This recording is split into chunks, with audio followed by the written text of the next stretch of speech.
I have returned. Let's continue with Umineko's. Last time I watched the VOD and the audio balance is horrible. So sorry about that. But hopefully I fix it this time. So we'll see. And what for truth has today I have no allergies. My nose is clear. I am prepared to read. Go. Ooh. Already it autosave. So I was testing the audio, so that's why I have to play through a bit. Okay, we're here. I think there was a glass shatter like last time, right? And then we are here. The four of us cousins were shooting the breeze over all kinds of topics. After all, there are both girls and guys here. Plus, we've got people over a wide spread of ages. Adult, is it Georgie? High school, I guess, is Jessica and Battler. And elementary school, that's Maria, obviously. Oh, I thought she was in kindergarten, actually. All each of us had to do was talk about ourselves, and it will be of great interest to the other three. なんかやっと馴染んできたぜ。ジェシカもマリアも6年前からは想像もつかないくらい成長しちまったからよ。正直なところ少しだけ違和感を持ってたんだが、こうして話をしているうちに中身はあの頃から何も変わってないことが分かったぜ。同じ言葉を返してやるよ。バトラだって6年ぶりだってのに全然変わってねえぜ。図体がいくらでかくなっても中身は相変わらずお子様だってことだな。We are all just kids inside. マリアもお子様。マリアもお子様。Yeah, obviously. マリアだっていつまでもお子様じゃねえぞ。お子様から可愛いお姫様に成長していくんだからな。Maybe she even got the what is it called? A crown on her head. どうしたらまな板みてえな胸もすぐジェシカ並みになるぞ。Well, let's see her matter. Maybe not. What am I watching? Okay. I mean gene and genetics and such. そしたら揉ませてくれよ。約束だぞ。That's creepy. This is the main character. This is supposed to be me. 揉ませる。約束する。No. What is the opposite of ダメだよマリアちゃん。そんな約束しちゃダメ。約束したから揉ませる。No. マリア、約束は守る。Battler, what have you done? 絶対守る。マリア、お前本当に素直ないい子だな。What's with that face, Battler? お前と結婚する未来の旦那さんな。きっと幸せ者だぜ。For sure. っていい話にすり替えつつ約束を保持してんじゃねえぜ。Yeah, he didn't listen on the promise. マリア、その約束はなしなし。約束取り消し。やっぱりバトラ君も揃って4人で集まらないといとこが集合した気がしなかったね。この6年はやっぱり寂しかったよ。そうだな。Wonder what happened in these 6 years. こういうふざけた話にはならなかったな。でも建設的な話はできてたと思ったぜ。将来に対する心構えとか受験とか就職とかよ。Ooh, sounds like a serious stuff. 悪うございましたね。俺が来たらおまぬけなドタバタばっかりでよ。That says a lot about you, huh? でもマリアは今年のが楽しい。そうだね。僕も同感。今年が一番楽しいよ。How do you know? It's just started, I think. Maria's sincere words probably spoke for everyone. When Georgie and he stroked Maria's head, she giggled like a happy kitten. Meh. 失礼いたします。お食 Oh, 事のご用意ができました。 a timid knocking sound and an equally timid young woman's voice came through the door. Jessica answered brightly. シャノン入れよ。バトラは覚えてるだろ。 Jessica stood up from the bed and opened the door. There stood a servant girl who was definitely about our age. ご無沙汰いたしております。バトラ様、 So you were here like 6 years, at least 6 years ago. 6年ぶ Okay. りでございます。シャノンです。 Noting my presence and trembling a little, she bowed deeply. ジェシカにも驚かされたが、シャノンちゃんにも驚かされたぜ。 Why? あんたもすっかり美人になったじゃねえのよ。もったいないお言葉。今日しかしよ、この島じゃよっぽど食事の栄養価が高いんじゃねえのか。 Here it comes. Here it comes. 何を食ってどこを鍛えたらそんなにでっかいお胸になるんだか。 God help me. ジェシカとどっちがでけえ Oh, か no. ジョイント触って確かめさせてもらうぜ。 You pervert. With both hands poised and saliva dribbling from my mouth, I crossed in. Oh no, for the sake of my honor and justice, I would like to point out that I don't suffer from some strange disease that makes my lymph nodes itch until I scratch my neck open and which can only be prevented by rubbing breasts. Not higurashi, by the way. It's just my Battler style way of communicating. When a boy crosses in on a girl like this, 9 times out of 10 they get slapped or clobbered, right? Is that what you want? This is a Battler-sama original communication technique, aiming for a gag like that to break the ice. Really? Do you grab boys' chest too? Well, that means I really do get to touch them on that one intense chance though, right? No. What is that laugh? I would never ask for that much though. Oh my god! A jump scare! By now, my hands were less than a centimeter away from Shannon Jan's chest, but the counter-strike had yet to come. No, Shannon, go away! She understood what was going on, and she was blushing and had her head lowered in embarrassment. But she was just standing there, with both hands politely joined in front of her, not even trying to resist or cover her breast. No! Whoa! I wasn't planning on this! Please, hit me right now. At this late, I'm seriously gonna touch them. No! Oh, what happened? Did I die? Which is why I was glad that Jessica chose the time to drive her elbow into the back of my head. Did we die? 07. ジェシカ、ありがとうよ。 That's a face of disappointment. なんで私が感謝されんだ。Ooh? いやいや、すまんぜシャノンちゃん。魅力的な胸に思わず吸着されそうになっちまった。つうか、さすがにあの間合いまで来たら犯罪確定だろ。ダメだぜ、抵抗しなきゃよ。ですけど、バトラ様は大切なお客様ですし。Really? What did Natsuhi teach you, woman? あのな、お客様でも犯罪は犯罪。女の子の胸はだいたい10センチくらいからが防空識別圏だな。What?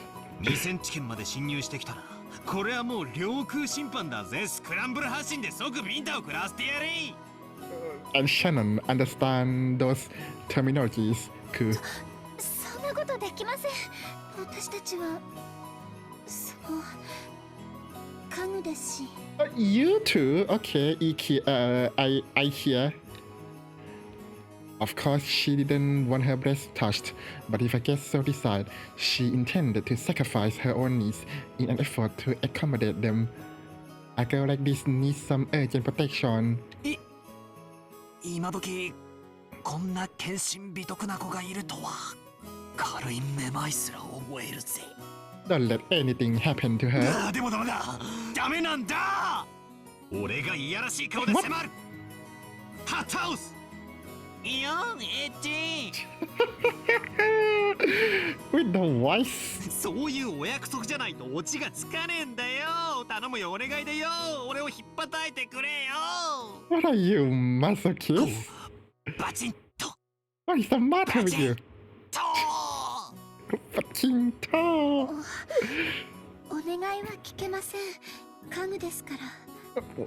What is this? でも命令ならお聞きします。それが務めですから。 What, are you like a human chef for Kinso? じゃあ命令させてもらうことにするよ。 Oh. 次からバトラ君が胸に触ろうとしてきたら平手打ちで反撃すること。 You should have gone with いい punch. ね。 Okay. はい、仰せつかりました。以後そのようにさせていただきます。 Committed to memory. System バトラ engaged. 様、ご承知おきくださいませ。 So Shannon-chan declared while bowing elegantly to me. Her facial expression was radiant. I gave her thumbs up to signal you got it. You got 6 it. 年前はお手伝いさんの連れ子がついでにお手伝いみたいな印象だったんだけど、すっかり一人前の使用人さんだな。今年で何年になるんだ？はい、おかげさまで10年ほどお仕えさせていただいております。 Oh. Okay, so she knew Battler for 4 years. Okay. She's Shannon, I would guess. The kanji for her name are read as Shannon. This is another far from typical name for a Japanese person. Being a kid back in those days, I had taken in her name without paying it much attention. But for her to be called something like that is pretty unusual given that she isn't even a member of the Ushinomiya family. Maybe it's like a servant's professional name or something. It's a maid cafe, that's what it is. If so, I can kind of understand why that Canon-kun's name sounds the way it does too. She's a long-term servant who served here since she was 6. Since her body had changed radically, she didn't match my memories, but we used to know each other 6 years ago. It looked like she was just as shy as she had been in the past, but I got the sense that she had become imbued with a charm befitting a girl her age, especially her breasts. Her breasts. Thanks, game. さっき会った Another カ game, ノ I 君 mean. は彼女の弟なんだよ。弟というわけでは。 In blood or in で spirit? も私のことを姉と慕ってくれます。 Spirit it is. 何か失礼なことはしませんでしたか？ He's fun. 相変わらずいつも通りだぜ。もうちょっと愛想よくすればいいのによ。カノン君がご迷惑をおかけしたようで申し訳ございません。 別に迷惑なんか何も。同じ男としてわかるさ。ありゃ気難しい年頃だ。愛想が悪いのは当たり前だぜ。 Really? マリアもよく言われる。 What? 愛想悪いって言われる。 Oh no. Okay, well, that's bad. カノンと一緒。Ooh.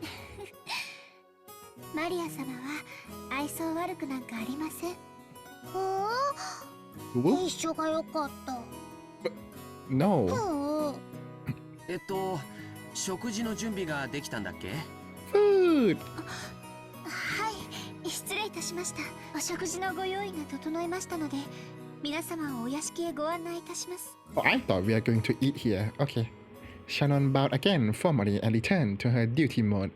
We realized that if we made her stick around for any more light conversation, it would actually make it harder for her to do her job. So we got up off our butts to avoid interfering with her work any further. じゃあお屋敷に行こうか。みんなもお腹が空いてたところでしょ。 Me too. だな。ゴーダさんがいる時の飯は楽しみなんだよ。あの人、どこぞの有名ホテルでシェフをやってたらしくて、かなり料理の腕があるんだぜ。What? Oh, so Goda's not here all the time? Okay. ほうほう。 I thought he's like a personal chef or something. I thought they eat Goda's food all the time for Jessica and her family. それ楽しみ。行こうぜマリア。ガツガツ犬みたいに食い散らかすぞ。 Oh. Wait, what? だな、ゴーダさんがいる時 Not の that 飯 one. How do I can't repeat this one. ほうほう、それ楽しみ。行こうぜマリア。ガツガツ犬みたいに食い散らかすぞ。 Oh, I think the Japanese one says we'll eat like dogs, I guess. Not pigs, but okay, maybe it's a cultural difference. 犬みたいに食い散らかす。 Yeah, eat like dogs, I think. ダメダメ。バトラ君の言うことはいちいち真に受けちゃダメだよ。 No, you can take Battler seriously. 全部冗談なんだから。 That's a bit mean. Everything. さあ、行こう行こう。 Under Shannon-chan's guidance, we headed towards the mansion. That looks good. Although I don't like those trees and shrubberies. Met once again by the magnificent rose garden, we continued onward as it came into view. The imposing mansion of the Ushinomiya main family. It had apparently been built shortly after the war, so you could feel the dignity of almost half a century hanging about it. On the surface, the building was gorgeous, but being as old as it was seemingly lacking in modern amenities like air conditioning. Really? No air conditioning? Impossible! I thought you're rich! According to Jessica, midwinter was especially tough. What with all the drafts? I will never know. We rarely get winters here. How enviable. Well, it's not like they couldn't just take the kotatsu out. Why not? Ooh. Oh my god! Jump scare. As we entered the entrance hall, an aged servant greeted us. Now him, I remembered. As the most senior member of the staff, Genji-san served as the head of the servants. バトラ様、お久しゅうございます。Hisashiburi. As our eyes met, he saluted us with a composed voice. He didn't give quite as refined as a bow as Goda's, but it was a bow that had feeling, even if it wasn't polished to the same degree. 源氏さん、本当にお久しぶりっす。お元気そうですね。おかげさまで健やかに過ごさせていただいております。 He looks strong.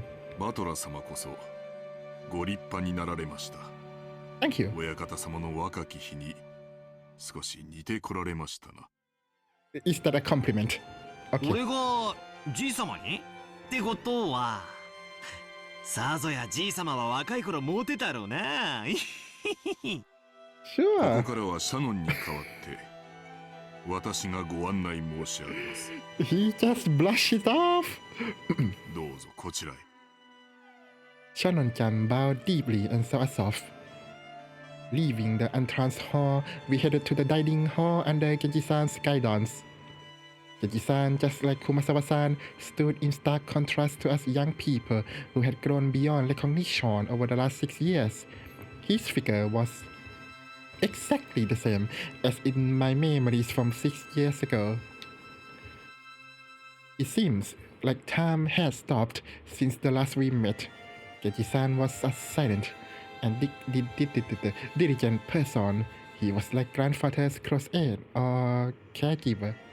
In fact, you could even go so far as to say he was grandfather's right-hand man. Actually, it seems that he was by grandfather's side more than my late grandmother was. I ship them so much. According to Jessica, grandfather trusts him more than any of his blood relatives. But I wonder how long he served. I've never asked for details, but I think I heard he's been here since the beginning, when this mansion was constructed. That is to say, he's dedicated half of his life to serving here. No wonder grandfather trusts him. As we cut through the open ceilinged hall behind Genji-san, I found something I had no memory of from 6 years ago. And that is... Oh my god, my eyes! Rifle? It was an awfully big portrait hung right in front of the stairs that led to the second floor. Without thinking, I stopped walking under its spell. Since I suddenly stopped, Maria, who was following behind me, ran into my back. Owie. ああ、悪い。なあ、ジェシカ。あんな絵、前はあったっけ？ I pointed at the large and conspicuous portrait hanging in the hall. Everyone else stopped too. ああ、そっか。バトラが来てた頃にはあれはかけられてなかったっけ？いつからだったかな。確か僕の記憶が正しければ一昨年あたりだったと思うよ。 2 years? さようでございます。ね？一昨年の4月に親方様がかねてより画家に命じて描かせていたものをあそこに展示なされたのでございます。Ah, 1st of April. April Fool did this. あのじいさまがね、わざわざ描かせてか。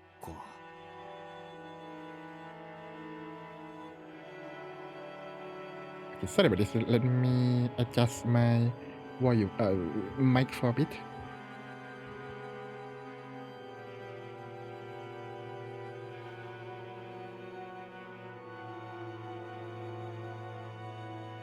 Okay, hopefully that's good enough. Oh, sorry, I missed that one.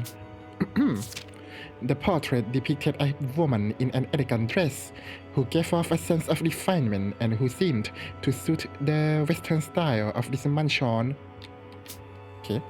I couldn't have guessed her age, but the sharpness and obvious strength of view in her eyes gave me the impression of youth or Mona Lisa or something. It was a different feeling than the composed mood of middle-aged women that are often in famous pictures. If this woman had normal black hair, I might have thought it was a portrait of my long-deceased grandmother in her prime. Does she look the same? However, the woman in the portrait had beautiful golden hair and didn't look Japanese at all. How do you know? で、誰だい？このご婦人はよ。Just no one. Move along. As though trying to show off her knowledge, Maria answered the simple question with authority. マリア知ってる。 Tell me more. トリーチェ。 Why is it in all caps? Beatrice! ベア、なんだって？ベアトリーチェ。 Beatrice! I mean, it's capitalized, so. 魔女だよ。 For バト sure. ラ君は昔聞かされたことない？ Did we? 魔女？ Macho? ってこの島の？ I think I already said this, but Lokkenjima is a small island that's only about 10 kilometers around. However, considering that only the Ushinomiya family lives here, that's quite large. So only a harbor and the site around the mansion was set up to be lived in. So is the entrance right there? Like you need to sail inside this small opening? I don't know. Like, why can't we see like a dock or a pier from around there? Beyond that, the island remained as untouched as it was when it was still uninhabited. Why? To understand just how dangerous a vast and empty forest with no lamplight, phones, or people passing through it at all actually is, you need to shift your urban assumptions a little. You see, if by any chance you fell down a hole in the depths of the forest and sprained your ankle, no one will save you. You die. Cry or scream, no one will come save you. Yeah. If it then got dark, the forest where there are no streetlights would become enshrouded in complete darkness. Ooh. Also, since there obviously aren't any guideposts here, it's easy to get lost and lose your sense of direction in the dark forest. And you die. Nowadays, most people see a forest as a peaceful place. No. But to the people of bygone eras, before the light of civilization drove out the night, forests were like oceans or land, geographically separating one culture from another. Just as fishermen who go out into the ocean occasionally have their lives put in danger despite their technical knowledge. Technical knowledge was also demanded of hunters who went out into the forest, and their lives were occasionally put in danger just the same. I am that danger. wrong movie. Series. If a child were to go play in that dangerous forest, something terrible might happen. Some parent sorry, English, must have had that thought. Maybe my grandmother, or possibly the man himself, my grandfather, might have said it. Or maybe it was a story handed down on this island from long, long ago. You mean before Kinso? There's a terrible witch in the forest, so you must not go in. Thus, Lokkenjima's ghost story was born. Ooh, that is the legend of the witch of Lokkenjima. Low credits, I guess. So when we say witch on this island, we are referring to the master of the vast and savage forest. Which reminds me when I was little and stayed at this mansion during the eerie nights where the wind and rain struck the windows, stories like the witch of the forest is roaming around in search of a sacrifice would scare the heck out of me. Beatrice! Huh, why is it capitalized? As I searched my memory, prompted by Aniki, I did vaguely remember being told that was her name when I was very small, tiny even. なるほど。しかし、あの魔女伝説の魔女にベアトリーチェなんておしゃれな名前がついてたとはとんと忘れてたぜ。What did you expect, like John? じいさまめ。孫たちが信じないもんだからわざわざ絵に描きやがったか。じいさまの妄想の中の魔女だよ。Illusion? この絵を掲げた頃から現実と幻想の区別がつかなくなり始めた。Really now? 私たちにとっては想像の中の魔女に過ぎないけど、じいさまにとっては彼女はこの島にいる存在。いる。だからそれを理解することができない私たちにもわかるようあの絵を描かせたって言うんだけど。Are you sure that Kinso is still of sane mind? Should we be here? 気持ち悪いったらありゃしないぜ。お嬢様、親方様にとっては大切な肖像画です。親方様の前でそのようにおっしゃられることがございませんよ。Yeah, but he's creepy. わかってるぜ。頼まれても言わねえよ。Jessica turned away after glancing a second at the portrait. 行こうよ。食堂にみんなを待たせてるよ。Ooh! お腹すいた。 Yeah, me too. Only a small portion of this island is controlled by the Uchinomiya family. If all of the wild remainder was the witch Beatrice's domain, then one could say that she was the being who actually ruled over Lokkenjima. That unsettling, ominous feeling I had felt on the boat trip when I learned that the shrine had been struck by lightning revived within me a bit. At the time, Kumasawa-san had tried to tell an ominous story about Lokkenjima and had been stopped by Jessica. I didn't know what she had tried to tell us about this island, but there was one thing I did know. Lokkenjima's ruler was not the Uchinomiya family. It was the witch Beatrice. Yes, because this was the witch's island. How did you get to this conclusion? バトラー、遅い。 When I looked around, everyone was already heading towards the dining hall. I hurriedly chased after them. Whee! Speed! I guess.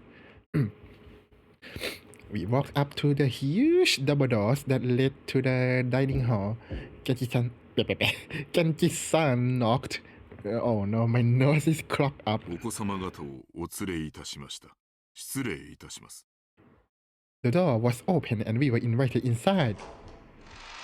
It's a crime scene! Wahaha! No?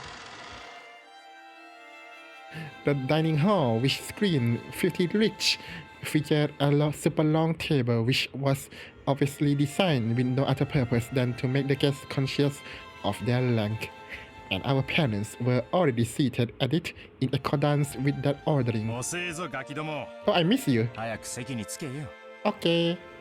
The old bastard pressed us to sit. Only the places where we would sit were empty at the long table, which only made us feel our tiredness all the more. The seat at the very head of the table, which you might call the seat of honor, was for the most highly ranked and reserved for the grandfather. It was still empty. Fair enough, he was probably planning to come in last to make himself look important. The seating order as you faced the seat of honor went from left to right in rows of 2, with the ranking being lower the further you were from it. So, on the left-hand side of the row closest to the seat of honor was the second-ranked seat, belonging to the eldest of the adult siblings, Uncle Klaus. It looked like he hadn't arrived yet either, so that seat was empty. And then opposite him, on the right-hand side of the first row sat the eldest daughter of the family, Auntie Eva, ranked at number 3. The left-hand side of second row was for number 4. There sat the old bastard, Rudolph, as the third of the siblings. Opposite him sat up number 5, the youngest sibling, Auntie Rosa. Going like this, you might think that the next ones to come would be the husband and waifu, but again, because the left-hand seat in the following third row, meaning like number 6, was actually Jessica's seat. Oh! Opposite her was Georgie Aniki. Then the seat next to Jessica was me. And opposite me was Maria. And next to me on the left-hand side of the 5th row, all the way down at number 10, finally came Aunt Nasuhi. That's weird. Why? I thought that their significance other would be like higher than the kids. That's weird. Hayden, hello, you. Opposite her was Uncle Hideyoshi. Hello, I hope you're doing well. And next to Anasuhi in the 6th and final row on the left-hand side was Kire-san. The seat opposite to Kire-san had been laid out like the others, but was empty. According to this ranking system, that spot was the seat where Auntie Rosa's husbando should be sitting. He hasn't come, as far as I know, yet the table had been laid for his seat. How nice, I guess? Or awkward. Depends. This kind of ranking orders usually permit the spouse a corresponding status, but the Ushinomiya family had an original kind of ranking. Maybe it's a leftover of male chauvinism, under the notion that a mother's room is only a temporary house for the child and she contributes no genes. What? Okay. The children of direct descent would have the highest ranking, followed by the grandkids, meaning that the spouses with no blood ties would be considered the last in line. It's terrible, but according to the ranking order, grandmother, if she was still alive, sorry, I bit my own teeth, would be in a position even lower than mine. Oh, that's horrible. In youth, obey your father. After marriage, your husbando. After aging, your children. Really? A leftover of the times when they used to say, women, no home in 3 words. Oh no. Long ago, when I was still incapable of figuring all this out, I thought that it was so great that we could all chat with the adult siblings sitting in their group and as cousins in ours. However, now that I can re-examine the seating order after growing up a bit, it stirs up some very complicated feelings in me. Anasuhi married to the eldest son of the family, responsible for managing the household, and number 2, for all practical intents and purposes, sat to my right, which meant that she was 2 steps lower than me in the ranking order. Oh yeah, she's lower than Maria. That's messed up. It was difficult to guess what was going on through her head. That's why I made a small apologetic gesture before sitting お down. 久しぶりですね、バトラ君。 Waifu, ずいぶん背が伸びましたね。ああ、はい。食ったり食べたり食事したりしてたらいつの間にかこんな身長に。 I think you said about shady drugs. Was that a joke? さすが男の子ね。身長はいくつくらいあるの？ 180 centimeters, I remember. 180かな。つうかおばさん、そこは食べてばっかりじゃねえかって突っ込んでくださいよ。 What? Eh? Me too. ああごめんなさいね。 Oh, he's cute. After a moment, she gave a small laugh, but it seemed she couldn't quite figure out what she was supposed to be laughing at. This woman is Aunt Nasuhi. She's the waifu of the eldest son of the family, meaning she is my dad's older brother's wife. Whatever that means. Is it easier to get it if I call her Jessica's mother? Yes. It feels bad to say it like this, but not that I hated her, but I didn't particularly like her. No, how dare you? She never got into our kids' circle, and my only impression of her was as someone who always talked about complicated stuff with my parents while having a crabby expression on her face. The fact is that having barely ever exchanged words, I hesitated a lot even just now about how to approach her, and it was pretty much a flop. The silverware had been tidily set up on the table, but the meal itself hadn't been brought in. Bring it in! As a rule, the meal doesn't start until the man at the head of the table has taken his seat. Bring him in! Drag him here if you have to. So as long as grandfather, the highest ranked, didn't come, lunch would be indefinitely on hold. Not even the appetizers would come. No. In other words, this silence in the dining hall was the sound of our parents as they withstood their hunger and waited on tenterhooks for grandfather to come. Except the grandfather I remembered always showed up at the right time when we ate together like this. The visas arrived precisely when he needs to.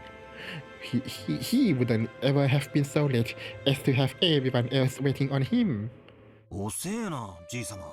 Avisas is never late, nor is he early. He arrived precisely when he needs to. 俺の記憶じゃ時間に厳格な人だったと思うんだけどな。 He's old, give him time. まあ6年前はそうだったかもな。 Everything happens in 6 years ago, huh? 最近はそうでもねえよ。というかもう自分の世界オンリーって感じで会食にも顔を出さねえぜ。 My heavens, how do you live like this? さすがに今日くらいは足並みを揃えてくれるって思ってたんだけどな。まあ私は来ない方が気楽で嬉しいけどよ。 Agreed. ジェシカ。 No. After being scolded by her mother, Jessica faced the other way, sticking her tongue out. No way around it. Nothing to do but wait for the host to arrive. When I glanced at the clock, I saw that it was almost 20 minutes past 12. Okay. So we are not going to eat. Are we going to die? Oh, the ex-master of the Ushinomiya head house, Ushinomiya Kinso.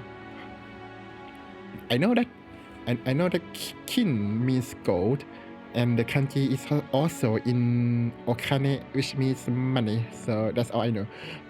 He was there in his study. The clock showed noon, but he didn't even attempt to get up. You lazy bum! With leading glasses on his face, he stacked up old-fashioned books with elaborately designed bindings, one on top of another beside him, immersing himself in their reading. It definitely didn't look like it was for his leisure. On the contrary, he exuded impatience, crisis, as though every minute, every second were precious. Oh, you're dying, right? The sealed room was dense with dancing dust particles, and the air stagnated with a mix of smells of various elixirs. Full health recovery, I'm sure, each giving off its own suspicious stench. They were somehow sweet and heavy, For anyone with a good nose, the first thing they would do after entering would be to open a window and ventilate the room. お父さんお父さん Oto-san! Oto-san! Father! The knocking against the study door had been going on for a while. A voice calling father sometimes mingled with the knocks. As Kinso heaved a deep sigh. Is that how you heave a sigh? I don't know. He snapped shut the old book he had in his hand and slammed it on the table. Oh, wrong button. Then he yelled at Klaus, who was continuing to knock on the door. やかましいその音は止めぬか愚か者 No, 叩けば扉は開かれると誰が教えた that's true. そのバカ者は貼り付けにしたぞ Who? お前もそうされたいのかお父さん年に一度の親族会議の日ではありませんか皆下に集まっていますどうかおいでください Klaus called out to his father through the door.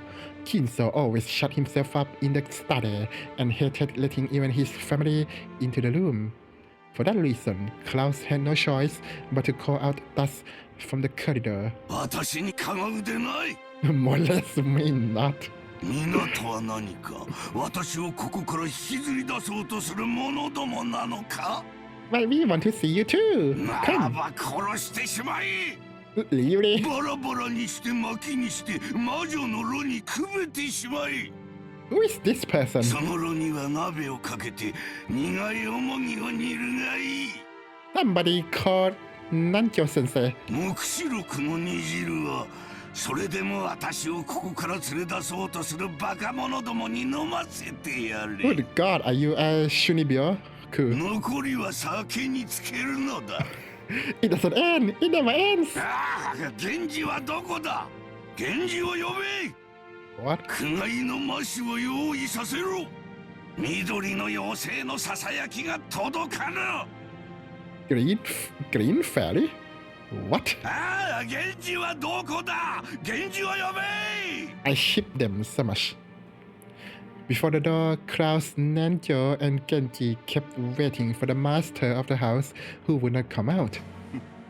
すっかり嫌われてしまったようだもう私の声では何も届かんよ My heavens, your face is very cool. Klaus shrugged as though saying it's no use and smiled bitterly. He himself hadn't believed for a moment that his father would answer his calls.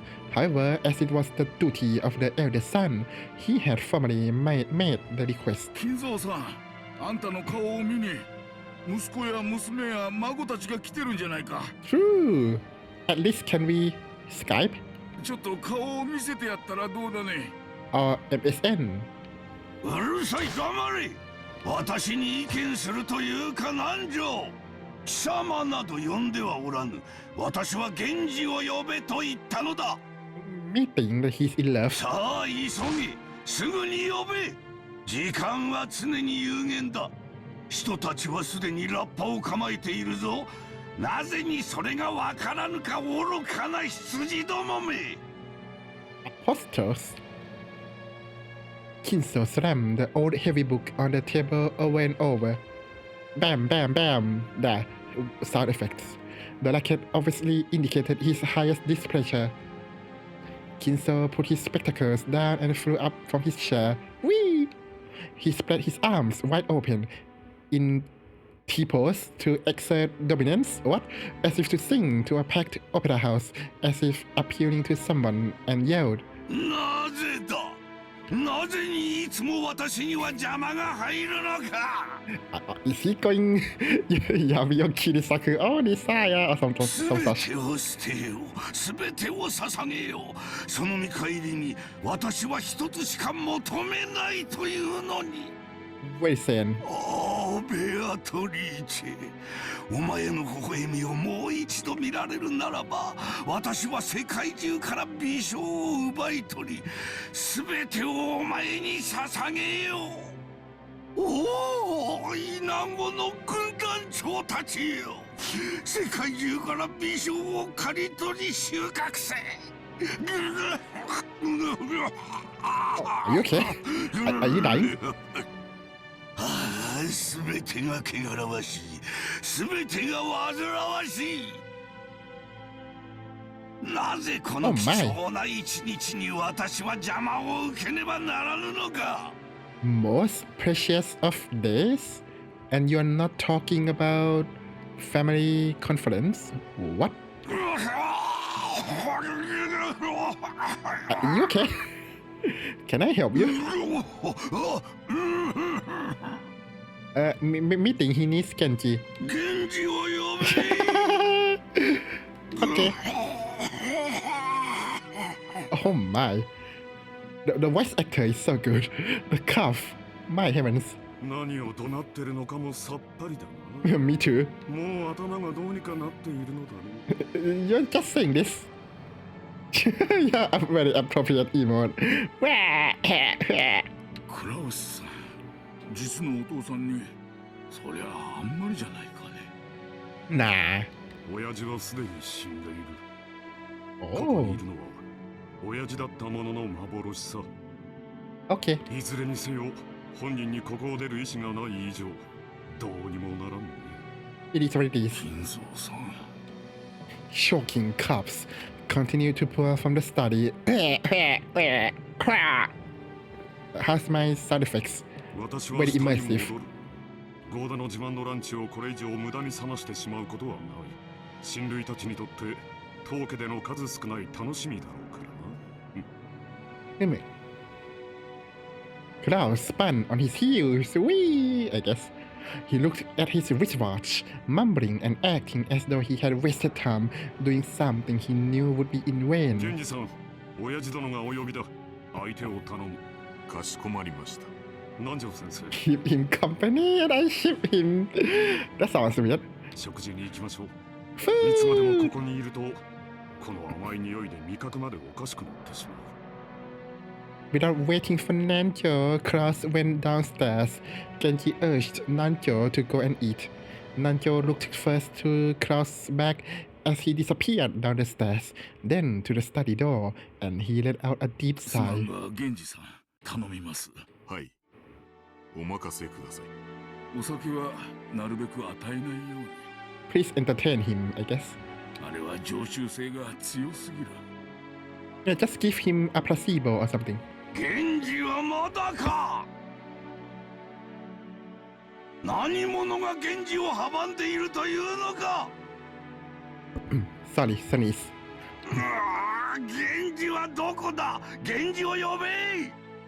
Wow, does he call his own wife this hard? No? さあ、ここはお任せください。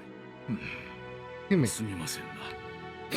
Nanjo gave a small duck of his head and descended the stairs.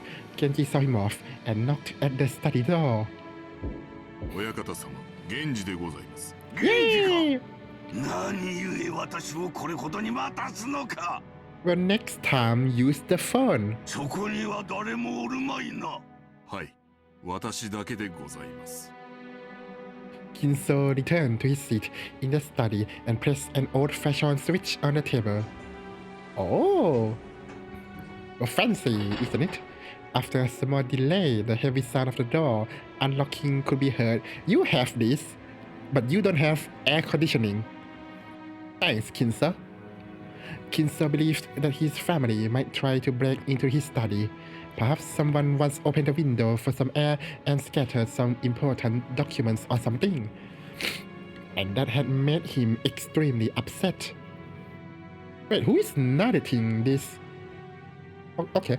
Now Kinso had placed a secure lock in his room, making it so that without his permission, nobody could enter, and locking himself in the dungeon he himself created.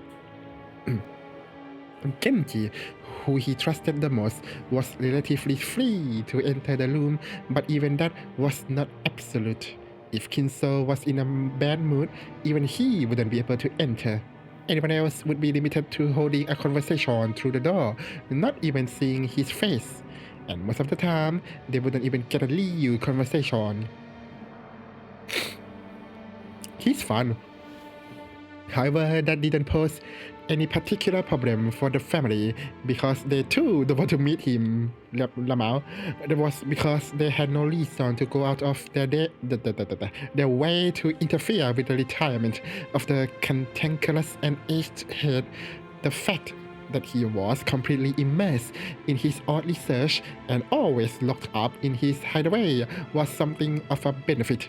I know, right? They made the most of his refusal to leave the study, entrusting him to the hands of the servants, while they themselves kept the distance. 源氏、いつものやつを頼む。Tea, right? 私は忙しい。What were you doing? はい。 What do you mean, busy? Genji headed to the corner of the study. There, suspicious-looking bottles boasting venomous colors were on display. They were actually liquor, but considering that they were placed in this shady-looking room, you could almost suspect that they might be ghastly poisons. The inside of the study was filled with a mountainous library of outlandish books that Kinso had amassed. They were bizarre old books, some banned, and each and every one of them either forbidden, cursed, or sealed. Of course, if one were to actually call them old books, Kinso would fly into a rage and say something like this. Call them grimoires. Bloody shunibyo.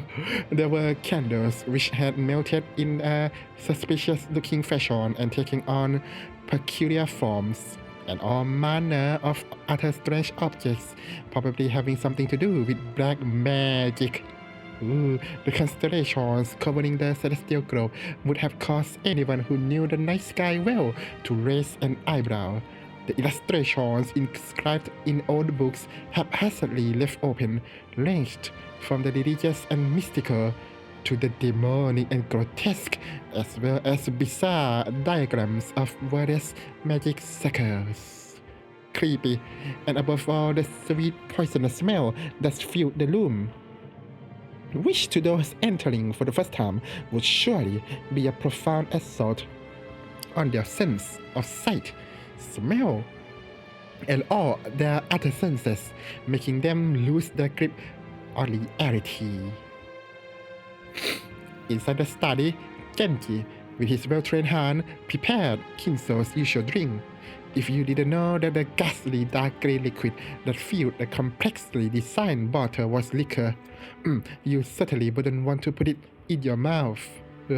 He poured a small quantity of the spirit into the glass, placed a cube of sugar in a strangely shaped spoon, and then poured water from a pitcher over it. Strangely, when the colorless water was poured into it, the dark green liquid turned a cloudy white. It's a magic. Okay, it created the strange visual illusion that the water had caused a chemical reaction, which made it all the more difficult to perceive the concoction as liquor. To this, he added an original flavoring that Kinso liked, the fine-tune the taste. with what? Monosodium glutamate? There was no recipe. They were just guessing. What its success was measured only by Kinso's mood swing when he drank it. And he learned how to make it only after many decades. My heavens. Genji placed the glass on a tray and made his way over to Kinso. Kinso was now gazing out the window. どうぞ、親方様。ああ、すまん。 Kinso had regained his composure, so much so that he was now unrecognizable as the man who had been shouting, screaming, and yelling just moments before. In that man's back dwelt a dignity and intelligence, made plain simply by how he tilted his glass and gazed down at the scenery beyond the window. Genji, in order to allow Kinso to set down his glass anytime, motionlessly waited behind and to his left, as though he were a living sideboard. Wait, are you a furniture as well? As he did, Kinso stuck out just the glass, his gaze still directed at the world outside the window. There was just a mouthful remaining. It was not a gesture intended to set it upon the tray, as Genji expected. but was a motion to hand the glass over to 飲 Genji. め Why? 我が友よ Sir, I don't drink on the job. もったいないお言葉です。 That too. 私とお前の中に儀礼はいらぬ Oh, 飲め they're in love. 友よ Tomoya. いただきます。 Genji respectfully receives the glass and inclined it a little to taste its contents. Then he downed it in one gulp. お前が作るのを真似ているのだがどうにも同じ味が出ぬ But maybe Genji should write down his お recipe. 前が作る方がうまいありがとうございます。親方様のご指導の賜物です。 I wonder why Genji is so loyal to him. Kinso smiled at his loyal subject, who refused to put aside rank even when asked to. However, he was not making fun of him. It was relaxed, like a smile at a close friend's unleadable bad habit. Okay, we'll take a 3 minutes break. I need to go stretch and refill my water and take some energy drug too. I guess you can hear it in my voice. So, one moment, please.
Okay, back. Let's continue.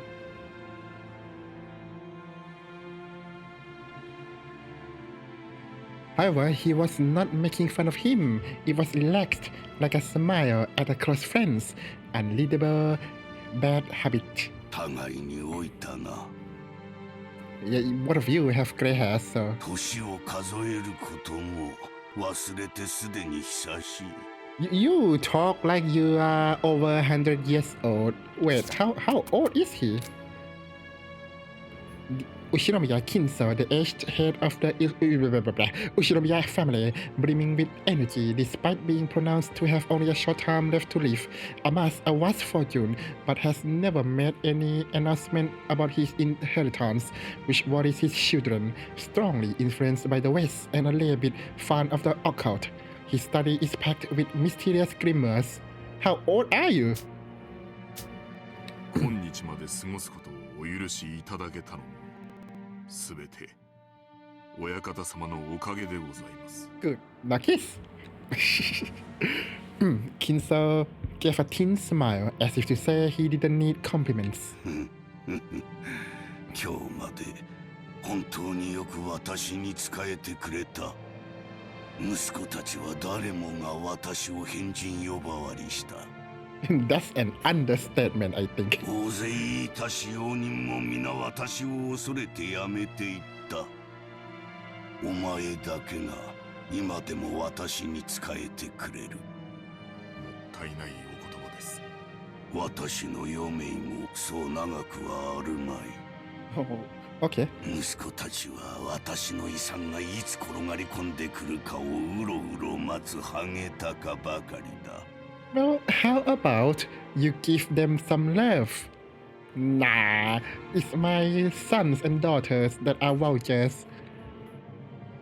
クラウスの愚か者は金を湯水のように使い、1枚の金貨を売るのに2枚の金貨を捨てておる。That そ sounds れ bad. で金を稼げたなどと妄言を。エヴァは金の亡者だ。あやつは私を鶏か何かだと思っておる。 How do you know? 死んだらガラにして出汁まで取る気だ。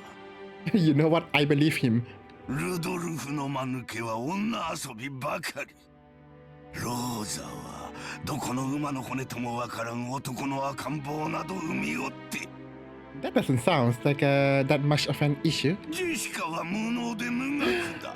How dare you? ジョージには男としての器がない。 What do you mean? He's a perfect human being. How dare you? He's the best there is in the family and in Japan, I think. バトラーは後ろ宮家の栄養を自ら捨ておった愚か者だ。 Fair? マリアなど見るのも汚らわしい。 Whoa, what? Why would you say that?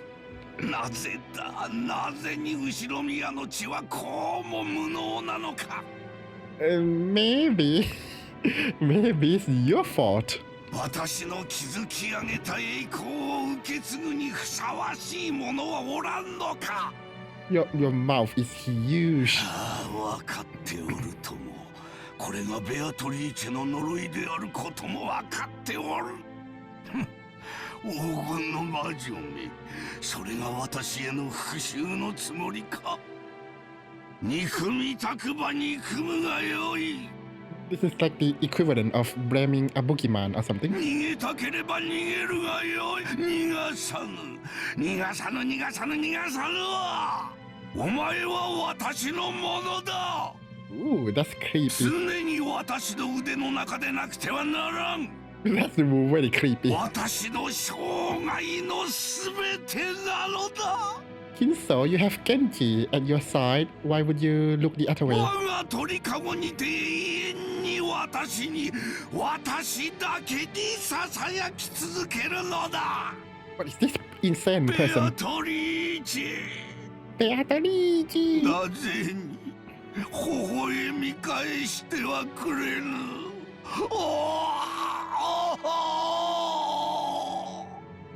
ベアトリーチェ。 Beatrice! What is this? It doesn't end. It doesn't end. After howling, Kinso choked once again. There, sound effects. Genji set the tray and the glass down and patted his master back. Boop, cling cling. There. Genji's facial expression did not change. It was always like this. すまぬ、我が友よ。 Dots. After his almost deranged outburst of the past few minutes settled down, Kinso regained his composure once more. The way his attitude changed was like seeing two different people. A wild Kinso has appeared, and a composed Kinso living together inside one body. 故に私は決心した。このままぼやけきった余生を怠慢に過ごすことなどもはや耐えられはせん。この身に最後にとするコインがあるならば、それを悪魔たちのルーレットに託してみたい。Okay. 魔法の力はいつもかけるリスクで決まる。日本古来の呪術である牛の国参りがそうであろう。 What about that means? 7日間儀式を目撃されてはならないというリスクを支払うからこそ魔力が宿る。 Yes, I'm with you so far. 困難なリスクが生じれば生じるほどに魔力は強く生じるのだ。神話に登場する数々の奇跡は天文学的リスクに奇跡的な低確率を得て成就した驚愕すべき魔力の結晶なのだと言える。モーゼが海を割ったのは神の奇跡ではない。Okay, this will be interesting. 蹂躙の計りに乗せられ軍勢によって航海に追い詰められた絶体絶命のリスクが奇跡の魔力を生んだのだ。I think we can probably think of those another situations that are life or death, and yet no miracles happen. So what was that about? 同じことが同じ規模で繰り返されようとも再び海が割れることはないだろう。 Why? なぜならモーゼは力ある者たちのルーレットの阿葬儀ナユタをかけたよりも多く存在する目の中に一つだけ刻まれた奇跡を見事引き寄せることができたからだ。 What about that means? その天文学的確率に勝利できる力、そう奇跡をつかみ取る運気はすなわち魔力なのだ。強大な魔力を得るためには絶望的なリスクを背負わねばならぬ。 Okay, so his point is that the more risk, the greater the magical power. Okay, so it's like risk assessment, but magic. Got it. Thank you. 魔力もたぬ者はそれを賭けでなく自暴自棄と呼ぼう。しかし真に魔力ある者はその奇跡をつかみ取り神秘を成就させるのだ。 How do I do that? Tell me more. もしも私にその魔力があるならば私はその奇跡をつかみ取るだろう。生涯を費やした願いを実現できるだろう。 Kinso looked up to the sky outside the window. He spread his arms to T-pose as if appealing to someone up in the skies. もし私にその奇跡を手にする資格があったなら、おーベアトリーチェ、ベアトリーチェ、ベアトリーチェ。お前の愛くるしい笑顔をもう一度だけ見せてくれ。どれほどの月日を経ようともお前の面影が消えることはない。ただお前の美少が見たい、それだけだ。お前から授かったものを全て返そう。あの日からの栄光を全てお前に返そう。富も名誉も黄金もいらぬ。お前に授かった全てを返そう。Now that you're old and going to die, is the time when you say you don't need fortune, prestige, and gold. Cool. 私はただお前の美少が見たいだけなのだ。五章だ、ベアトリーチェ。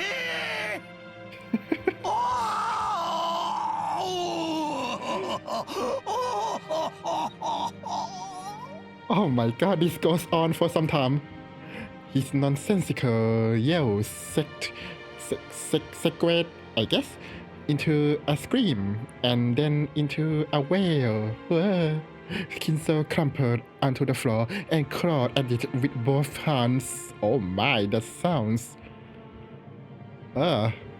Genji had no choice but to wordlessly watch over his master's lament. Genji, go to the dressing room, put on the wig, the blonde wig, and some dress. You know what I mean.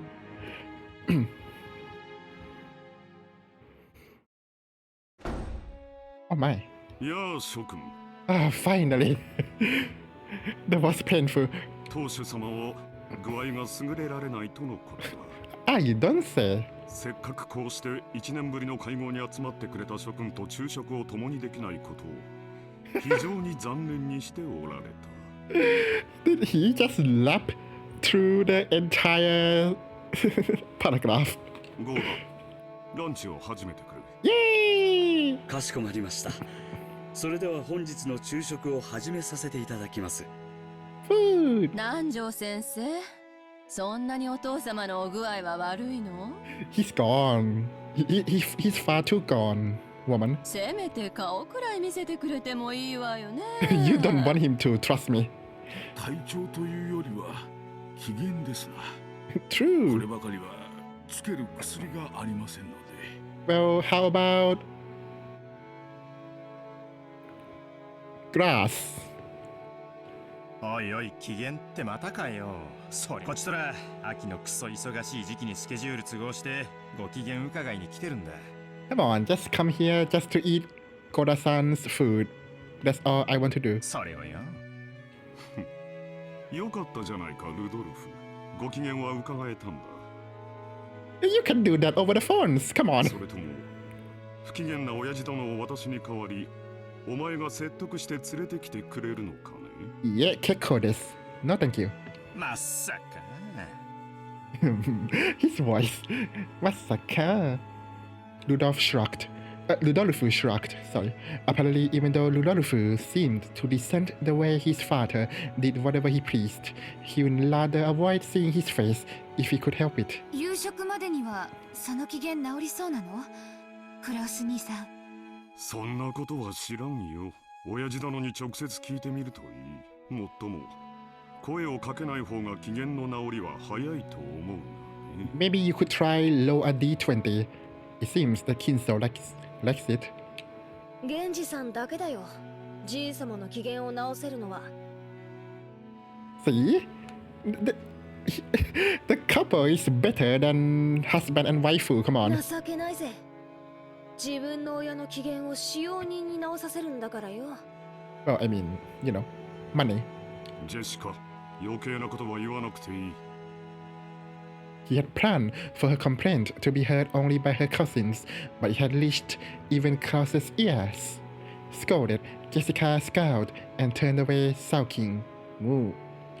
機嫌がうんぬんってことは、病状はそんな悪くないんじゃねえの？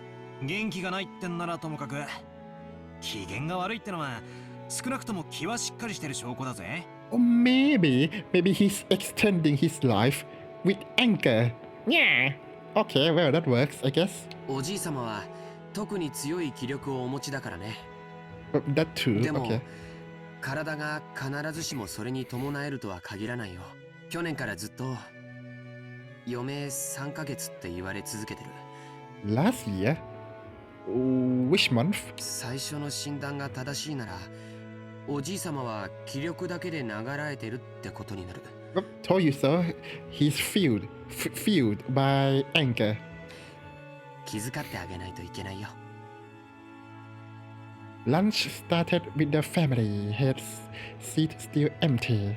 The man who should have been sitting there was already old, and the brilliant glory which had rebuilt the Ushinomiya family in a single lifetime was slowly being forgotten. Nobody seemed to feel comfortable when the meal began with the seat still empty. Okay. Oh, no one feel uncomfortable, so they're fine with that. Ooh. Okay. Why? Vandalism, that's what happened. Oh, did 1 hour passed? Food! Oh, okay, so they eat, I guess. The Ushinomiya family conference was held once every year. It took place on the first weekend of October. When's the Oktoberfest? If a normal family were to use a pretentious name like family conference, you would expect it to be nothing more than a reunion of rarely seen relatives who greet each other surrounded by buckets of sushi. I'll take that. However, in the Ushinomiya family, where the sons and siblings are lent great fortunes, not daughters, okay, and only those that achieve success in business are considered adults, it literally was a conference. How much of a fortune was invested? What kind of business was conducted? How much was earned? That sounds stressful. As a result, how much of the fortune borrowed from the main family could be repaid? Or alternatively, how much would be borrowed for future business ventures? What lessons had they learned, and what could they learn from their mistakes? Okay. It seems that topics like these had been discussed very seriously in the past. My dad called it a bed of nails.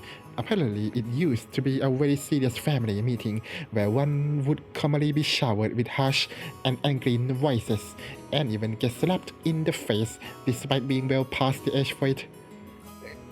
So that's why the kids doesn't like their own father. Cool. However, that was all a thing of the past.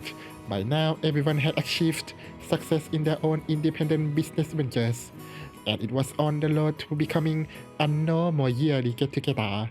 Yay!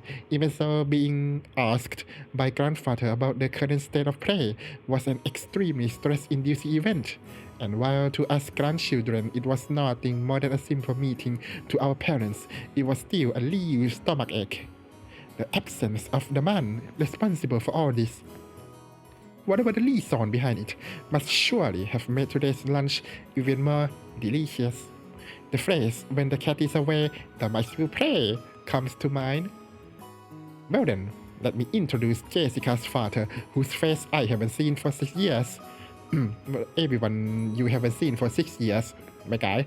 The man sitting to my dad's left is his older brother and the father of Jessica, Uncle Klaus. This name sure is easy to read. No, Klaus. After so many weird names, it warps your sense of what's normal and you start to think, hey, what's wrong with Klaus? Sounds pretty cool actually, I guess. I like Ludolfu more. Just like with Nasuhi, I don't have many memories of speaking with Uncle Klaus. He had never been one to talk to children, and I felt like he was always talking with the adults, just like Nasuhi. It is what it is. From the way my dad talked about him, it seems that he used to be a pretty spiteful and unreasonable person. If what dad said is true, he used to be very domineering as the oldest sibling, and was hated by Auntie Eva, Auntie Losa, and the rest of the family. So even Ludolfu. And that's it, right? Odd, considering they're all having fun chatting together. Maybe they put it behind them, I guess. Well, I guess even if their relationship was bad when they were children, sometimes when people grow up and go their separate ways, their relationship changes. That's probably what this is. After all, they all have children of about the same age. Since they share similar family environments, they probably all profit by exchanging opinions. Maybe because of that, the parents' circle has been deep in conversation for a while now about the exams Jessica and I are going to be taking. Jessica, in order to escape the discussion of exams with the old bastard sitting on her left, was purposefully facing to the light, firing off topic after topic so as not to give him an opening. Moving on, let's look at the end opposite from Uncle Klaus and the others. In the very last seat at the table, an old gentleman with a sturdy physique sat facing Kiria-san. This was my first time meeting him. Oh really? Okay. When did Nanjo come here? Sorry, that was my rabbit. I had only just been introduced to him, but it seems that his grandfather's personal doctor, a man named Nanjo. Apparently, he used to own a huge clinic on the nearby Nijima Island, but he turned it over to his son and then began living a life of leisure in his old age. You mean living here? Cool. Freeloading. Nice. I approve. He's known grandfather since the very beginning when the mansion was first constructed on this island, and they have a history going back several decades. I thought he might be grandfather's companion in his suspicious hobbies, but surprisingly it seems that he's grandfather's chess partner, who plays chess for several moves every year, somehow. I see. That kind of hobby that seems very like our grandfather with his love for Western style. You could probably also call him the only person able to enter Rokkenjima who is neither a family member nor a servant. Damn, he's good. From listening in on his conversation with the women folk seated near him, he gave the impression of a calm old gentleman. We shall all strive to be like him.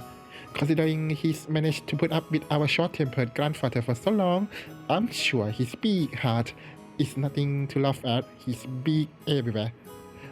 Still, even if he is his doctor, having someone from outside the Ushinomiya family attending the family conference is a little odd.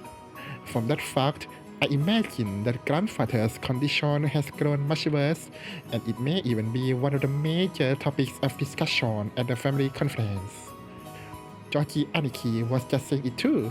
For the past year, grandfather has been continually pronounced as having very little time left to live. But with his anger, he lives. Damn it.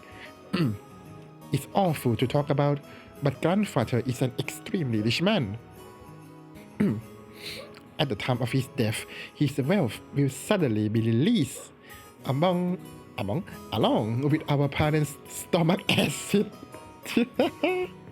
Surely leading to some serious ulcers. With this kind of thing, the greater the number of ways it must be split, the more trouble will be caused splitting it. Why? Just divide the money by 4. How hard can it be? This kind of talk would probably also be included in the family conference. Oh well, it's not like it has anything to do with us children. Finally, even though he's absent, let me introduce our grandfather. The person who should be sitting in the seat of honor is Ushinomiya Kinso. It really sucks. He gave everyone else in the family these weird names, but he himself uses one which is conservative as all hell. If only his name were written with those same characters for gold and vault. But he let us call him Goldo Smith or something. That would be totally awesome. As you can probably gather from all the talk about him, he's a frightening person with an extremely short temper. You don't say, because I'm just his grandkid and haven't met him since I was in elementary school 6 years ago. I don't even remember ever having been beaten by him, but it seems that our parents were raised with an iron fist. That earlier conversation between my dad and Uncle Krause about who should go try to convince grandfather to come out seems oddly funny if you take this into account.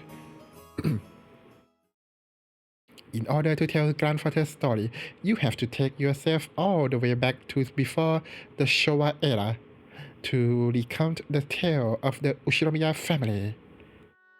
Until the Meiji and Taisho eras, the Ushinomiya family was great and prosperous. They owned several spinning mills, and were very wealthy people who merely had to fall about laughing while the money rolled in. Incidentally, grandfather, as a member of a branch family, originally had nothing to do with the main family.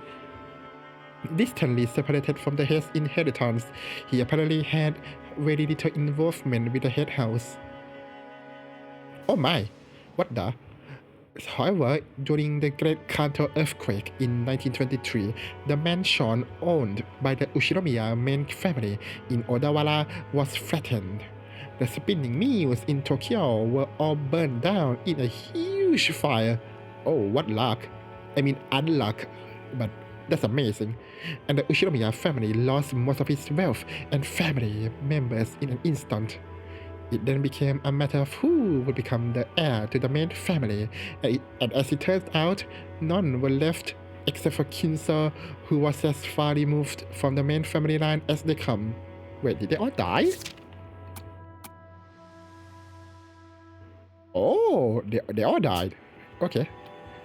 Kinso himself later said that it was such good luck, it was as though fate itself had been turned upside down. With that, grandfather's ordinary life did a 180. He was entrusted with reviving the wealth that the dying Ushinomiya family had almost completely lost. Of course, just because you suddenly dump a task on someone doesn't mean that they can do squat to accomplish it. I doubt that people around him were expecting much.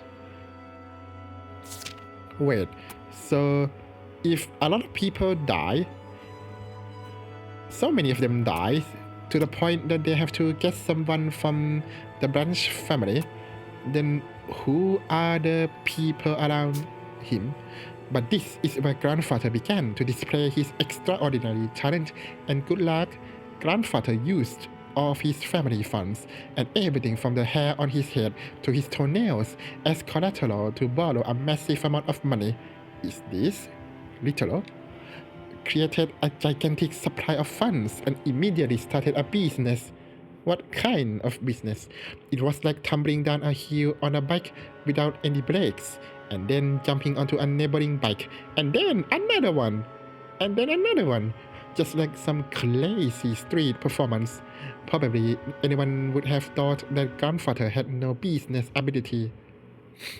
But with an unbelievable amount of good luck and miracles, with coincidences piling up and every chance taken advantage of, before anyone knew it, he had forged powerful connections with the Allied forces. Allied forces? As in World War II? At that time, okay. At that time, MacArthur and the GHQ were in charge of Japan. Grandfather, in the twinkle of the eye, began succeeding in business under the protection of the occupying forces, quickly becoming very rich. I found it a bit strange when they say this and they don't even mention the Saibatsu. Okay, at this point, it was no longer luck but information that won the day. He must have made some seriously thick connections with the occupying forces. Grandfather knew about the emergency demands that would be made for the Korean War before they happened. How? No more than that, he must have foreseen these special procurements and started penetrating those markets from the very beginning. Oh, he's smart. History textbooks say that all of Japan made a large profit off the emergency demands for the Korean War, but that wasn't the case in reality. Only a very limited number of the super rich played the money game and made an easy profit. Most of the citizens remained poor. In other words, grandfather was an extremely lucky member of this group of winners. I wish I am one too. This all happened during the year 1950, I think. And since the year of the Great Kanto earthquake was 1923, that means grandfather was able to revive the near-dead Ushinomiya family to a level even higher than it had been before in the span of only 20 to 30 years. With that, you would think that he would revive the main family in Odawara, but for some reason, he went and did something as crazy as buying an entire small island in the Izu archipelago. Buying an entire island is not something that you can ordinarily do today. However, grandfather was clever. He contacted the GHQ and applied for the establishment of a marine resource base. Okay, he acquired this island as a business property and then reneged on it and and claimed it as his own plot of land. Damn, he's shrewd. After the war, there were prevention measures against food shortages, and furthermore, he had the sponsorship of the GHQ, which meant that nobody could oppose him. It seems that Tokyo provided the land for next to no money at the time. Tokyo later made repeated complaints for the land to be returned, but not much could be done due to the involvement of the GHQ, even though they had been pushed into it. No doubt he bribed everyone there was to bribe. Cool. In the end, the city gave up in frustration. Okay, but now that... Wait, it's 1986. Yeah, so...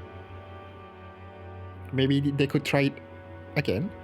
Grandfather, with considerable skill and blessed with good luck, managed to weather the stormy seas of that period, obtaining a vast fortune and his own island. Of course, it wasn't all luck. He was skilled with English, and this was cultivated by his Western obsession. It was by using that as a weapon that he was able to make inroads into the GHQ. A mansion was immediately built on the island. That would be this mansion. Grandfather, who had always loved the West, made this once uninhabited island Dokkenjima a canvas upon which he could realize his dreams into his heart's content. The Western mansion that he had always imagined overflowing with emotion, the beautiful garden where various roses had been planted, and a private beach where nobody other than himself would ever be permitted to leave a footprint. To have this much would be everyone's dream, I guess. After that, making good use of his huge fortune. Wait, what? He became a large stockholder in the extremely stable iron and steel industry and was able to live an easy and comfortable life just using the dividends. Well, he's just that incredible. This kind of person normally gets portrayed after the fact as having the ability to foresee and predict the future or something. Can he? But grandfather denies all of that, repeatedly saying that he was simply blessed with extraordinary luck. Anyway, even a lot like that, with all of his dreams made Liu can't help but grow increasingly odd when locked up alone on an island. He needs to touch grass, that's what he's saying. Everyone knows he's been obsessed with the West for a very long time. Why is my tongue getting tied?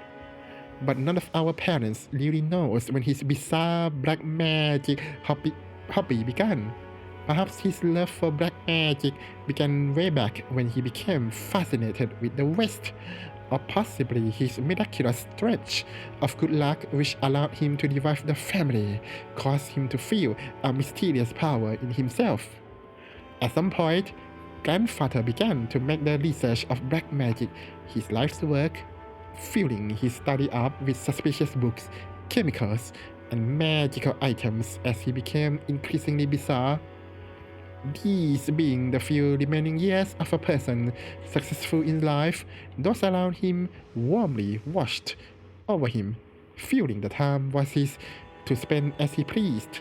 Also, I hear, but no way in hell that's true. Lamau, they probably were just driven away, thinking, that's disturbing, I don't want to get involved.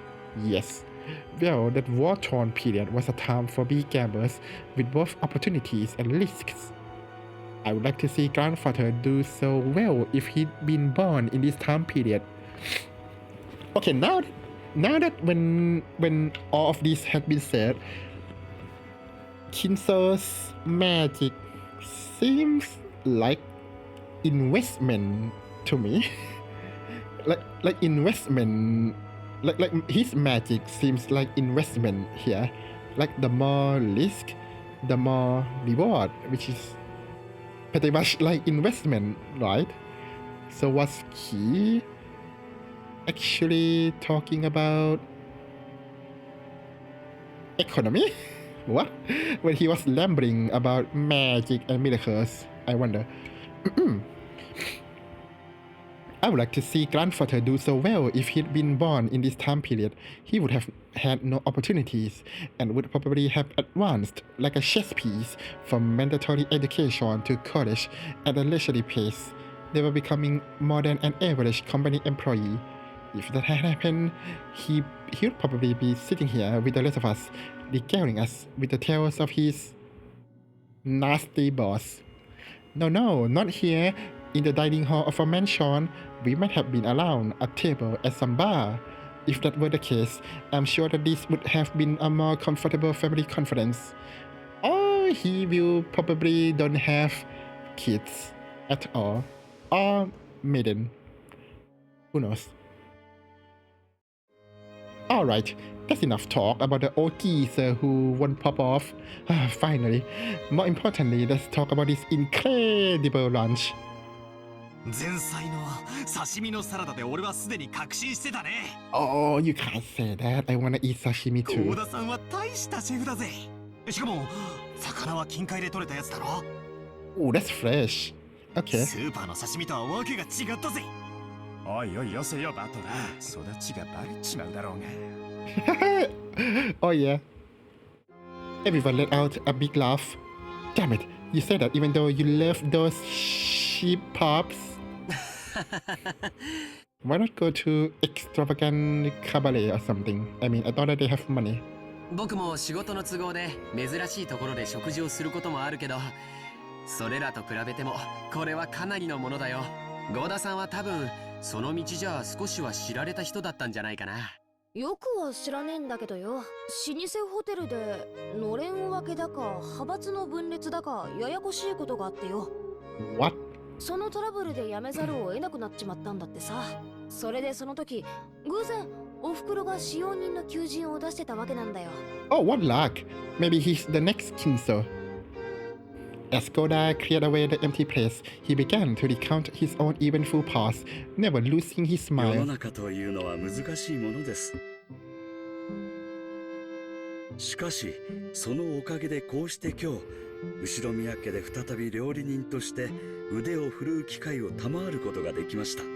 Well, he's elegant. 大勢の方の笑顔も嬉しいですが、お仕えすると決めた限られた方々にだけ喜んでいただくために繊細なお仕事ができるのもとても楽しいことでございます。これもすべて機会をくださった奥様のおかげです。 Goda-san respectfully bowed his head towards Anasuhi. 応募のあった中で合田が一番腕が良かったからです。客観的判断に基づくもので市場はありませんので感謝には及びません。 Okay, that's a compliment, I think. That's good, I guess. I mean, she could just say that, you know, you're the most talented and just stop there. Oh man, why does Anasuhi always have to speak so frankly? That's why she's my waifu. If only she spoke more gently, she might give off a different impression. Shannon-chan and Kumasawa-san entered from the hallway with a serving cart. 失礼いたします。それでは本日のデザートに移らせていただきます。 Yay! It's a pudding, right? Goda-san and the others laid out the beautifully adorned dessert. Dessert, sorry. I guess it's true when they say you have another stomach for desserts. I thought that being fed all the delicious food had totally filled me up. But as soon as I laid eyes on the dessert, my stomach started yelling, more! I don't know much about desserts, but this looks really good. A white... Oh, it is pudding! Oopsie! A white pudding-like substance was garnished with 2 shades of red sauce. And elegant rose petals adorned the dish. When you dine on such magnificent food as this, first it is distributed in front of everybody, and then the chef takes a moment to extol the virtues of his creation until he has finished. As a rule, you don't touch the food. However, Maria, who had no experience with these ceremonious rules... What? I thought they came here every year. And I thought that Goda was hired 2 years ago, so... What? So she should have known. She should have known, right? Anyway, got excited by this beautiful and delicious looking dessert. and jumped into the fray as soon as it was placed before her. Auntie Rosa scolded her, calling it bad manners, but Georgie responded by saying, Now, it's alright. Huh? こっちの酸っぱいこっちの酸っぱい Okay. バトラこっちのは外れ What? Wrong one? Ooh, Russian roulette? Ooh. Pudding roulette? What's going on? Maria exclaimed as she sampled the two colored sauces. なんだと当たりと外れがあるのかよ。よし、俺も味見をしてやるぜ。 Okay, I would have thought that you have to eat the two sauces in one spoon. No? Yummy. Apparently, the two sauces were one sweet and one sour. Despite it being bad manners, I also stuck my little finger in and licked it. Why? Just use the spoon to scoop the sauce? What? Whoa, what of them was sour enough to make you pucker up? If it were yellow, I would have suspected lemon, but I couldn't guess what kind of sourness would be red. Let me think. Raspberry? Sherry? Strawberry? Yeah, it has to be strawberry, I guess. Or sherry, I don't know. I decided to ask Shannon, who was putting away the serving cart behind us. シャノンちゃん、この酸っぱいのは何のソースだい？ No. Shannon-chan, no. Okay, so we should stop asking Shannon what the food and tea is. Shannon-chan hesitated to speak.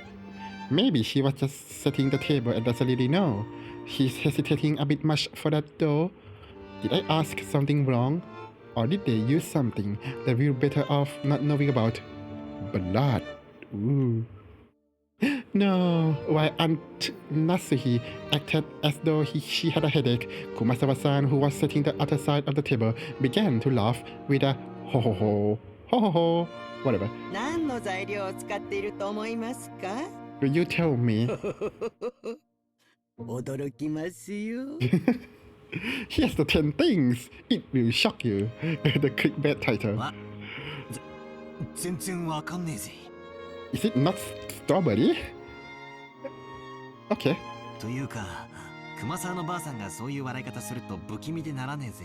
You can't say that. で、何なんだよ、正体を。内緒ですよ。 Oh, so only me. Only me will know. お Okay. 耳を拝借。 Kumasawa-san leaned across from the other side of the table. She asked to borrow my ears, so I leaned forward too. The interest cuff, really. Caught Jessica, Georgie, Aniki, and of course, Maria also put their ears closer. Ooh?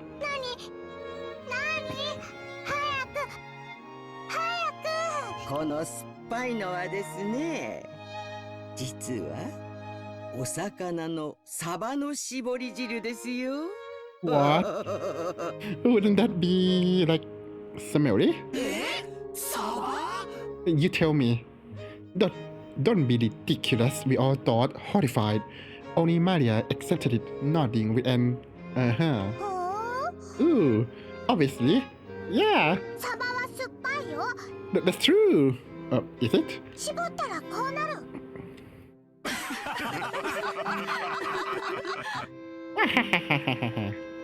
When Maria started clamoring that mackerel were sour, the adults were unable to contain their laughter. 違うわよ。酸っぱいのはしめ鯖でしょ。 Oh yeah, of course. Auntie Rosa said to Maria in a small voice while turning red. Ah, now I remember it perfectly. Kumasawa-san was always this kind of a character, wasn't she? I think I remember her tricking me about all kinds of things when I was young as well. Amongst all of them, the most painful must have been that one. That flimsy black stuff you get in Chinese food. What? Kikurage mushrooms. She told me it was a penguin meat, and I went all around school like a smart butt telling everyone, didn't I? 熊沢のばあちゃん、相変わらずだな。マリアが信じちゃうだろ。冗談ですよ。Really? 今からゴーダさんがソースの正体を教えてくれますからね。Yeah, I thought that Koda-san is supposed to be extolling the virtues or whatever. Koda-san looked a little put out from having his masterpiece laughed and in such a strange way. But after clearing his throat once, he introduced the dessert to us. それではデザートのご説明をさせていただきます。Finally. 本日 What は were you doing? ご来賓の皆様が大層お気に入りでございましたバラの庭園にちなみましてパンナコッタをローズガーデン風に仕上げてみました。 Oh, it's panna cotta, 散 right? らしてございますバラの花びらは当家の庭園より先ほど採取してきたものでございます。ソースはストロベリーとローズヒップの2色の赤をご用意しました。 I was right.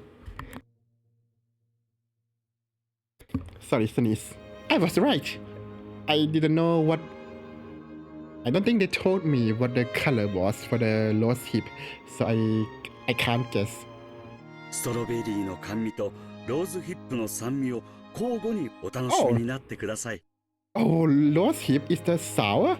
Okay. なお花びらは I was wrong. 観賞用となっておりますので、避けてからお召し上がりくださいませ。 What? You mean we can't eat the rose? それ Come では on. どうぞお楽しみください。 Okay. Yum, yum, yum, yum, yummy. Man, I almost want to applaud before I've even eaten it. It's like when you take medicine, you know? How it seems to work better when you've read the instructions. No. Thanks to Koda-san elaborating on the details of this dessert, I feel like he's knocked it up another notch. Seriously, should you call him meticulous or just talented? The dessert was probably planned from the beginning, but he took a cue from our stopping in front of the Rose Garden earlier today. He's a professional and displayed an incredibly timely awareness of the season by just adding a few rose petals from that garden. This combination of sweet and sour was also exquisite. If it was just sweet, you would just get used to it and become bored halfway through. But by bringing in the sour sauce at that point, you get a really vivid taste. So for extra immersion, you should have the third layer, the salty one. For sure, I'm a chef. And then once you return to the sweet sauce, all of the sourness in your mouth is replaced with an enjoyable sweetness again. I'm sure everyone else felt the same way. Every time Koda-san passed by one of the seats, someone praised the taste and his creation. いかがですか、奥様。相変わらず見事です。お客様をおもてなしするに値します。She is way, I don't know, cold? But not the bad way, but rational, I guess. 恐れ入ります。奥様、ご存知ですか？ローズヒップには頭痛に効く効果もあるそうですよ。Oh, he knows. Okay. 奥様に特にお気に入りいただけるかと思い、特別にご用意させていただきました。Nice. そう。Next time, just sprinkle some paracetamol or Tylenol into her food. ありがとう。ほら言ったでしょ、夏日姉さん。ローズヒップは頭痛に効くって。みたいね。聞くといいんだけど。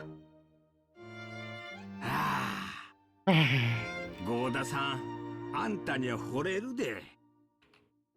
なあ、後であんたの待遇を聞かせてや。無理ならあんたの欲しい年収指立ててくれるだけでもええんやで。That's not what silence means, my boy.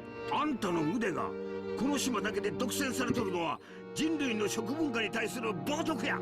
その腕、わしの会社で振るってお客の皆さんを喜ばせてみる気はないかの。秀吉さん、うちのゴーダを引き抜かれるのですか？ Yes. これは困った。ゴーダの待遇をもっと良くしないと引き抜かれてしまいそうだ。そうした方がいいわね。じゃないと引き抜かれて3食が熊沢さんのサバ料理にされちゃうわよ。Really not Genji, not Shannon, but Kumasawa. これは手厳しゅうございます。すっかり根に持たれてしまいまして。Did she cook for you when you were young, Eva?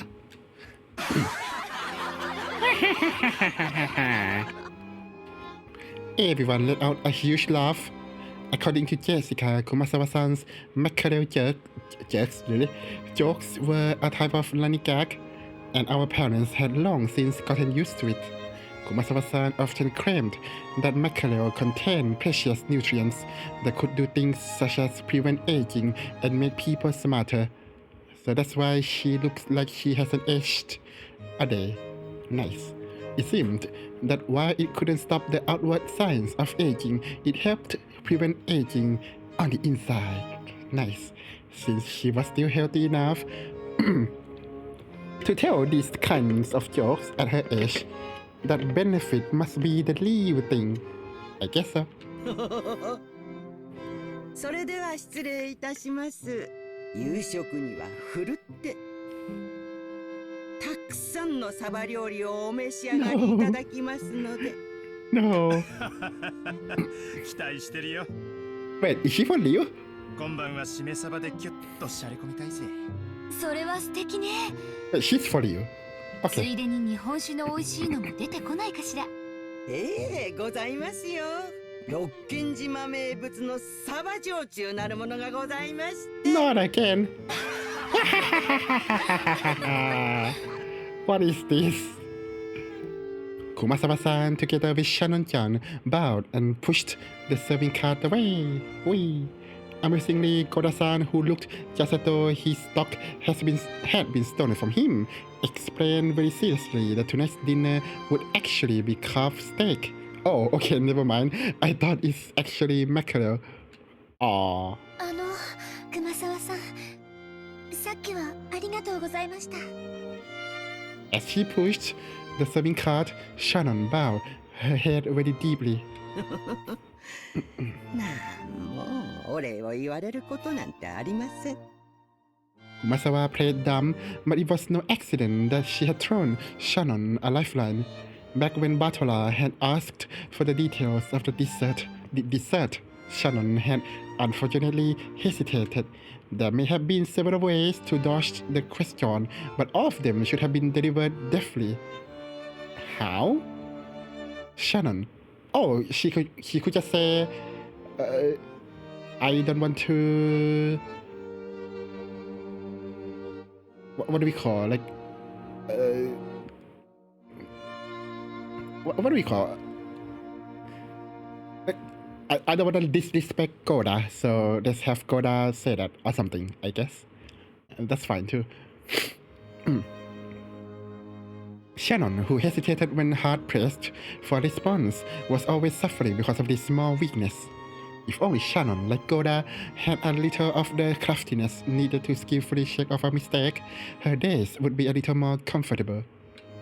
This weakness was especially unfortunate considering how flawlessly she could handle her work.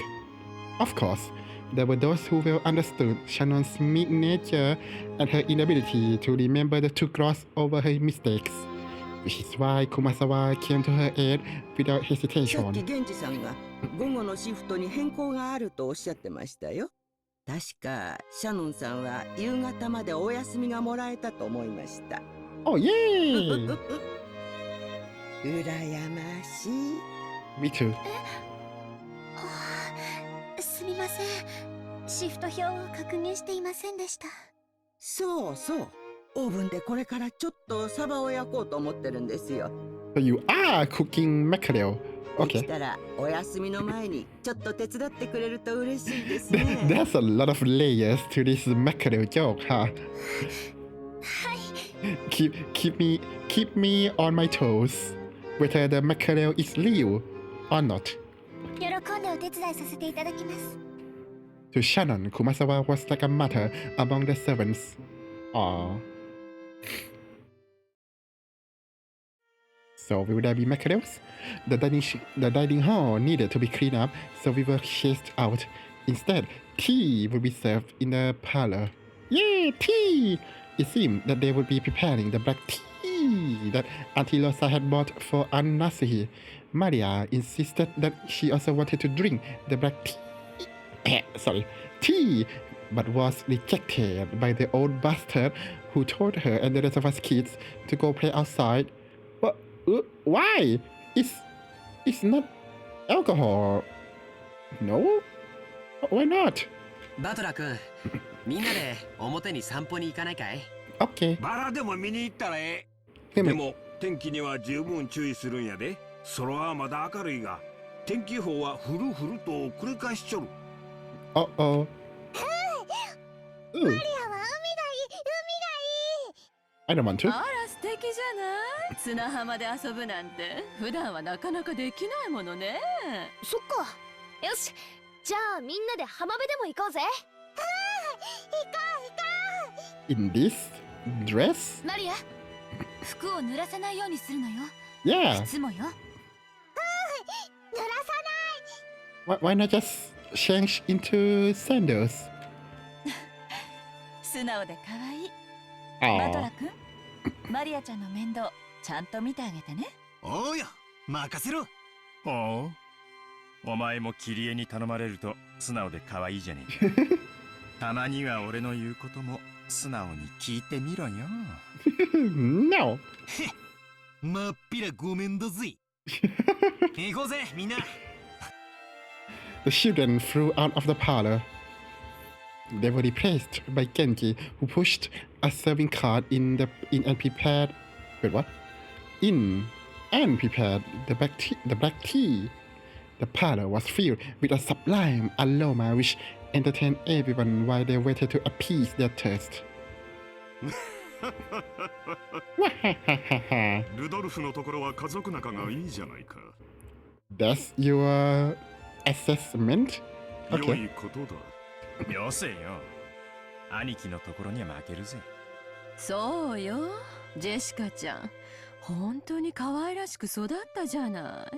What do you mean, innocent little これ thing? も夏日姉さんの教育の賜物ね。So innocent is a compliment? どうも。 Nasuhi answered coldly. With that, the conversation halted and the parlor became silent. Possibly because he couldn't stand it anymore, Hideyoshi broke the silence while performing an exaggerated gesture. しかし成長は早いもんやで。いつまでも子供だと思っとったが、図体はみるみるでかくなり、いつの間にか大人の仲間入りや。バトラ君なんか見違えたで。体は大きくなりましたけど、まだ子供です。うちの主人も未だに子供ですけれど。 True. 子供と大人の境ってどこなのかしらね。 I know, right? 私、未だに大人になったって自覚が持てない。 Me too.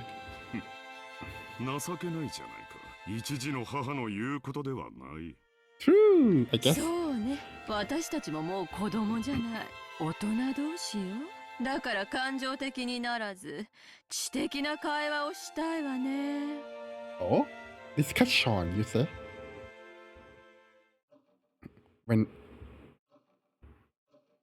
What the musical when Eva smiled with sharp sarcasm. Sarcasm, English. Everything seemed to get more tense. It felt like the smell of the tea that had been prepared so carefully just flew out the window. 知的な会話なら昔からいつも心がけているじゃないか。お前の嫌味は時に的を外している。昔から変わらない。昔からいつもですって？あらあら。 Okay, what's going on? その言葉をきれいに放送して、何十年か前のこの部屋に届けてあげたいわね。ねえ、ローザ。 Okay, It's serious all of a sudden. Rosa smiled with a vague expression. Whether she agreed or disagreed, she knew that she would earn the displeasure of either her brother or her sister. It was a bit of worldly wisdom she had needed to learn as the youngest sibling. よせよ姉貴、ガキどもがいない間に本題に入ろうじゃねえか。Oh, そ okay. れこそ知的な話よ。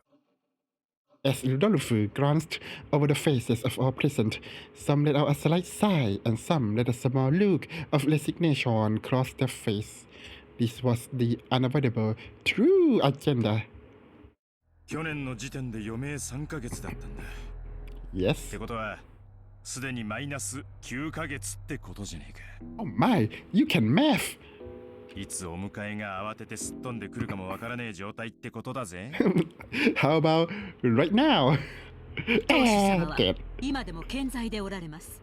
このような不穏当な話を日も明るいうちからなさろうとするなど、ルドルフさんの正気を疑わざるを得ません。He's still in good health, but he will no longer be if he keep drinking alcohol. だ like が a な man. 夏日さん、こういうしょっぱい話はいざことがあってからじゃ遅いんや。 Okay, so they're going to discuss the inheritance, isn't it? I thought that it just divide by 4 and we done, no? 今が元気だからこそ余裕あるうちにしとくもんなんやで。これも財産のエチケットみたいなもんや。 Really? 諸君の関心は親父殿のようじゃないか。南條先生、あなたから説明してくださいませんか。 Oh, Nanjo's still here. Okay. 彼らもそれをお望みらしい。 Wait, in the dinner scene, I don't think Nanjo said anything, right? Okay. Nanjo, standing by the window and staring out at the rose garden, let out a single cough when he realized that he was being called. 南條先生、お父様の具合はどんな感じなんですか？ He is in perfect health. まずはじめに私が去年申し上げました余命3ヶ月という言葉が一人歩きをしているようですので、言われずともわかるわ。余命というのはあくまでも見込みであって約束ではないとおっしゃられるのよね。 Yeah, I think it's just statistic based on previous cases, no? さようです。ですから皆さんからたびたびお尋ねを受けますが、いつ亡くなるのかということは決して断言できないことなの I です。 can't imagine how I would feel if I have to keep asking when will my father die? That's weird. 人の命は体と心に支えられております。 And his mind is very angry. 体が弱れば危うくもなりますが、それを補う心の強さがあれば小康状態を維持することもあるのです。 Yeah, I wish I could just say nah to the impending death.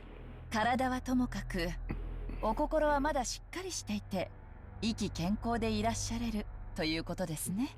Yep, yep. キリエ、すまんがしばらく黙っててくれ。 Why? He's your wife. ごめんなさい。さようです。金蔵さんの体はすっかり病魔に蝕まれております。ましてやあのような強いお酒をたしなまれ続けてはとても。Yeah, but what disease? 崖っぷちなのも酒のせい、ながらえてるのも酒のせいか。 Nice. What doesn't kill you makes you stronger or some such. 主語の親父らしいね。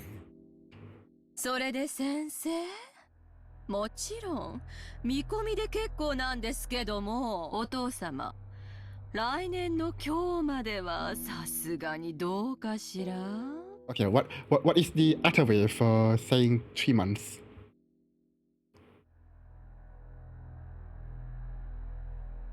25%? 当主様に対してあまりに無礼な質問です。 Nasuhi jumped on Eva, unable to hide her astonished expression. In response, Eva returned a defiant look. Ooh, but Hideyoshi noticed and tried to smooth things over with a forced smile. あ、夏日さん、カニーナ。エヴァ、お前も少し言葉を選ばんか。 Oh my! Really? ごめんなさい。お父様の容体が気になって仕方なかったもので。 That's a slightly rude way to say you are or you. そうですか。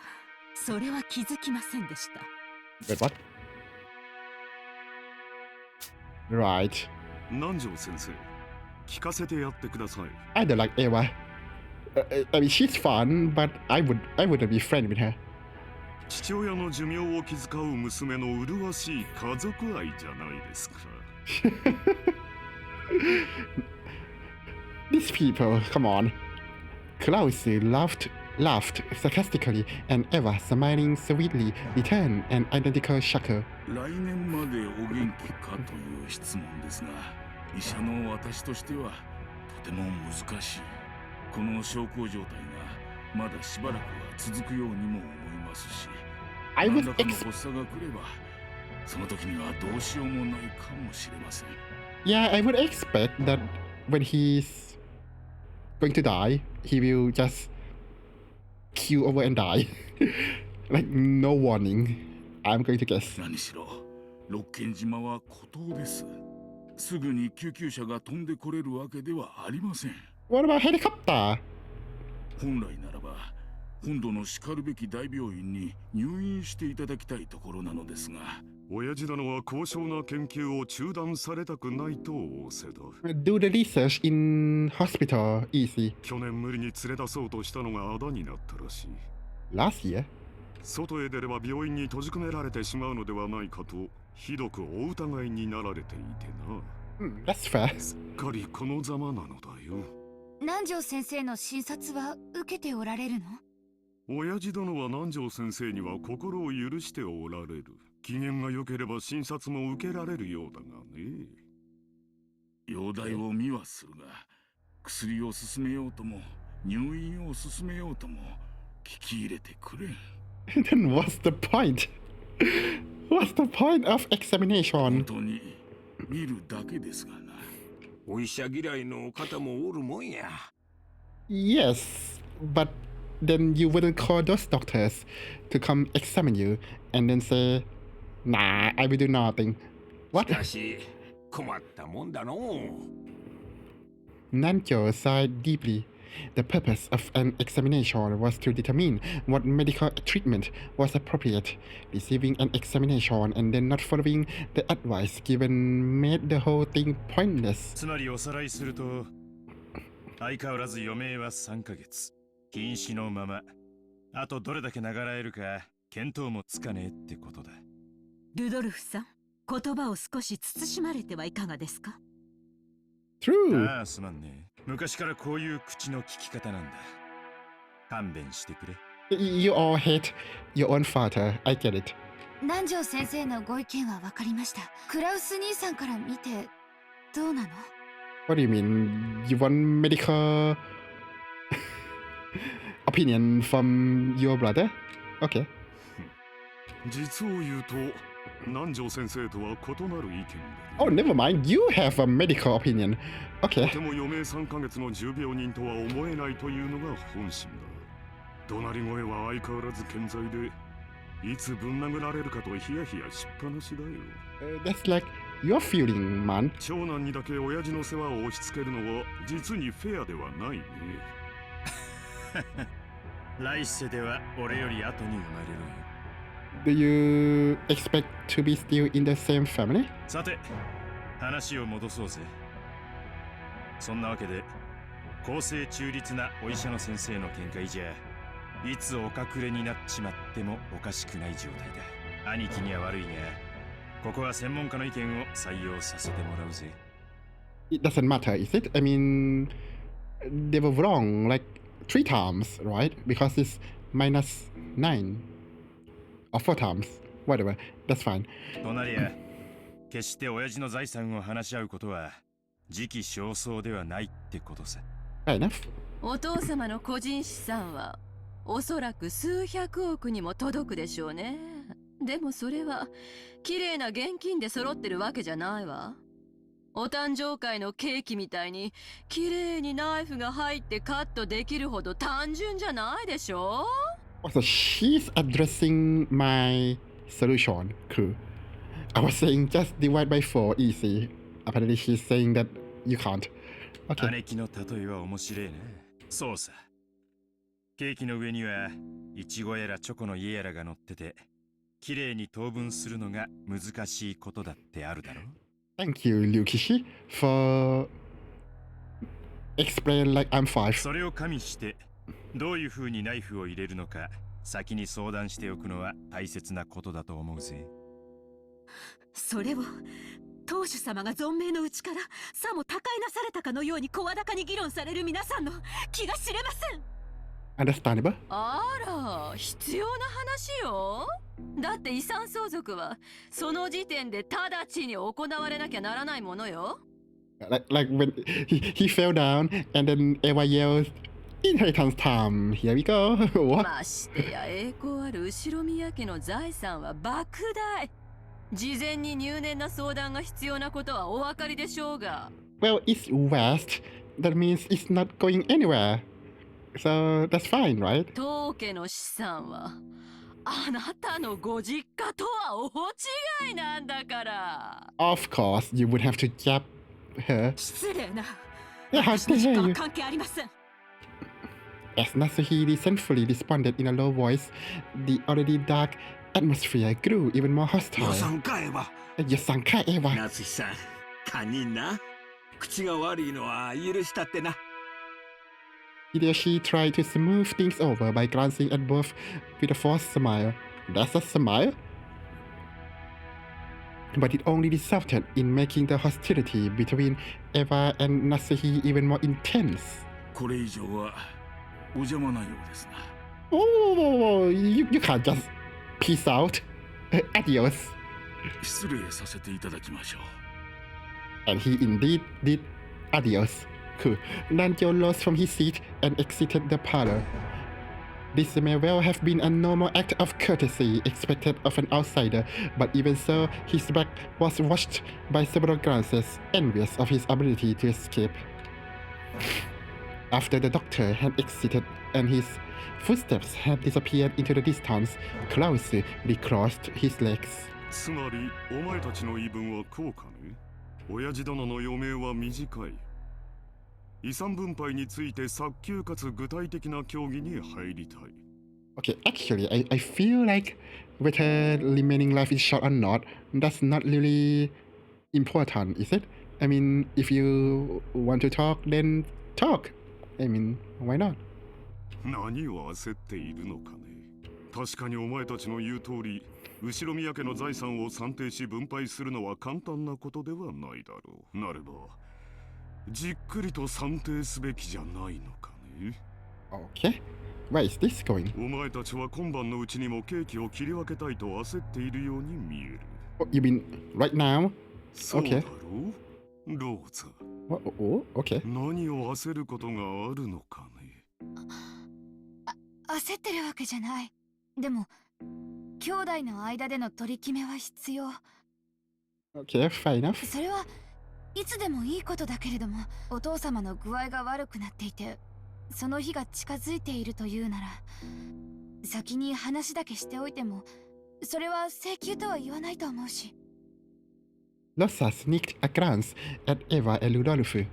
As the youngest daughter in the family, being cross-examined by the eldest was harsh. ほう、それはお前の本心かね。 Oh, he's accusing her of what do we call prepared by her siblings. 兄弟で一番素直で綺麗な心を持っていたお前がそんなことを言い出すとは思えんね。そこの二人に吹き込まれたんじゃないのかね。 Oh wow, he's not even hiding it. Cool. よせよ兄貴。いや、予算か兄貴。ローザだって兄弟だぜ。親父の遺産に公平な権利がある。関心を持つのは当然じゃねえか。親父だっていつかは必ず死ぬし、それは遠い未来の話でもない。むしろ兄貴が悠長すぎるくらいさ。まるで遺産分配から話をそらしたくて仕方がないように見えるぜ。I can think so as well. それはどういう意味ですか？主人にやましいところがあるとおっしゃいたいのですか？ I think maybe Nasuhi shouldn't talk too much. まあ、夏日さん。I like her, but you know, she might actually hurt Klaus, her husband. 話は聞いておくなはれ。兄さん、今は大変強気だそうじゃない？ Good. そうよね。去年以降、空前の好景気で円は上がる一方。Oh, when did the yen start falling? I don't remember. ドルが100円に至るのだって夢物語じゃなさそうよ。それに与党は来年頃に保養地整備法を成立させようって言うじゃない。Yeah, whatever that means. 今や日本中のリゾート開発会社がどれだけ軍資金を集められるかって奔走してるところよ。Why is he building a resort? 詳しいじゃないか。これから日本には空前の好景気が訪れる。I like his voice. He sounds cool and relaxing at the same time. 親父殿が後宮家を再興した時と同じくらいの大規模な需要拡大の時代がね。日本国民は死に物狂いで働き、高度経済成長を実現して世界で一番豊かな国民となり、我が世の春を謳歌するようになった。国民の消費は増大し、それを回収できる施設があぶく銭を手にする時代になったのだよ。今や国民のニーズは3種の電化製品ではない。3 electrical appliances. What? Refrigerator, maybe? Microwave? Air conditioner? Or electrical fans? I don't know. スキー場、ゴルフ場、総合プール、Ooh. リゾートホテルにテーマパーク。数年前に開業したデルゼニーランドには行ったかね。Disneyland. Nice. 素晴らしい遊園地じゃないか。It is, maybe. あそこでは大人も童心に帰り家族で楽しむことができるんだ。かつて家族を顧みずに滅私奉公することだけが美徳だった時代はもはや終わろうとしている。我々は世界で一番豊かな国民としてようやくそれを享受できるようになったのだよ。Wait, devote yourself to your country while failing to consider your family is ending. Boy, I've got a news for you. クラウス兄さんの読みは大したもんや。わしも数年前に聞いた時はそんなアホなと思ったわ。でもな、G5 のプラザ合意聞いてから変わったんや。Oh? 円はみるみる強くなり、地価はこれから天井知らずに上がるやろ。日本が世界経済の中心になる日も遠くはない。兄さんは時代を見る目のあるお人や。それだけは間違いないで。秀吉兄さんに同じだ。兄貴は10年越しで時代を読めてるよ。 Where's the butt part? その嗅覚は親父譲りだろうな。大したもんだぜ。だが親父と違ってちょいと見通しのタイミングを読み違っちまったところは。兄さんは必ず日本が好景気を迎えると信じてあちこちにリゾート計画を起こし、そのほとんどで失敗し続けたわ。How? 兄さんの読み通りの時代は確かに訪れつつあるけど、その時期を読むことには失敗したわね。 How did you fail at resorts? 早すぎたのよ。そして焦って清算して結局は傷口を広げたわ。 Oh. Oh, that's sad. 本当に嗅覚が当てになって好景気が訪れることを読めていたなら清算するわけない。 Damn, what a shame. これって兄さんが自分で自分の才能を信じてない証拠じゃないの？ Oh, hit him where it hurts. 失礼な。 Why 主 so? 人を侮辱するつもりですか？ Nasuhi's forehead creased as he rose from the sofa. Eva, paying this no heed, stared at Klaus with a confident smile. Klaus, who also maintained his confident appearance, told Nasuhi to sit down. よさないか夏日。 Calm down. 昔からこういう言い方しかできないやつだ。 Always has 少 been. し落ち着きなさい。また頭痛に触る。 His face is really cool. 兄さんに才能がない証拠は私たちのすぐ近くにもあるわよ。だって兄さん、この島をリゾート化するって張り切ってたじゃない？ Why? What is here? What can you... Where's the tourist 素 place? 敵なリゾートホテルも建てて、庭園もきれいに整備して。Her voice is good too. 私は素人だから分かりかねるけど、相当のお金を使ったんでしょう。だから何だというのですか。 Oh my god. 事業はあなたとは関係ありません。 She has a fang. That's cute. いや、そいつは違うぜ、夏日さん。六軒島は兄貴のものじゃない。親父のものだ。もちろん建てたホテルは兄貴のものだぜ。なんなら、俺たちは今夜の宿泊料を払ってやってもいいさ。Okay. Why? な、ローザ。それはまあ持ち合わせで足りるなら。That's a very truthful answer. I would probably say that too. Let me check my wallet first. リゾート化できればこの島の資産価値は上がる。支出がかさんだことは事実だが、未来に大きな収穫を期待できる。そうなれば、結果的にお前たちにとっても有益なはずじゃないか。But why would anyone come here? Well, I guess for some people who want privacy, I guess. それはわかるわよ。この島の価値が上がれば、それを遺産分配する時の私たちの取り分も増えるもの。もちろん、島や屋敷を4分の1ずつ切り取れとは言わないわ。Hey, why not? それを算定したお金で解決してくれればいいだけの話よ。そこまで分かっているなら、私の事業に何の不満があるんだね。不満じゃねえさ。不安なのさ。第一兄貴。Wait, what did he say? そこまで分かっ Oh, not that one, but... あのホテル、いつになったら開業するんだ。このままじゃ俺たちの手垢だらけになっちまうぜ。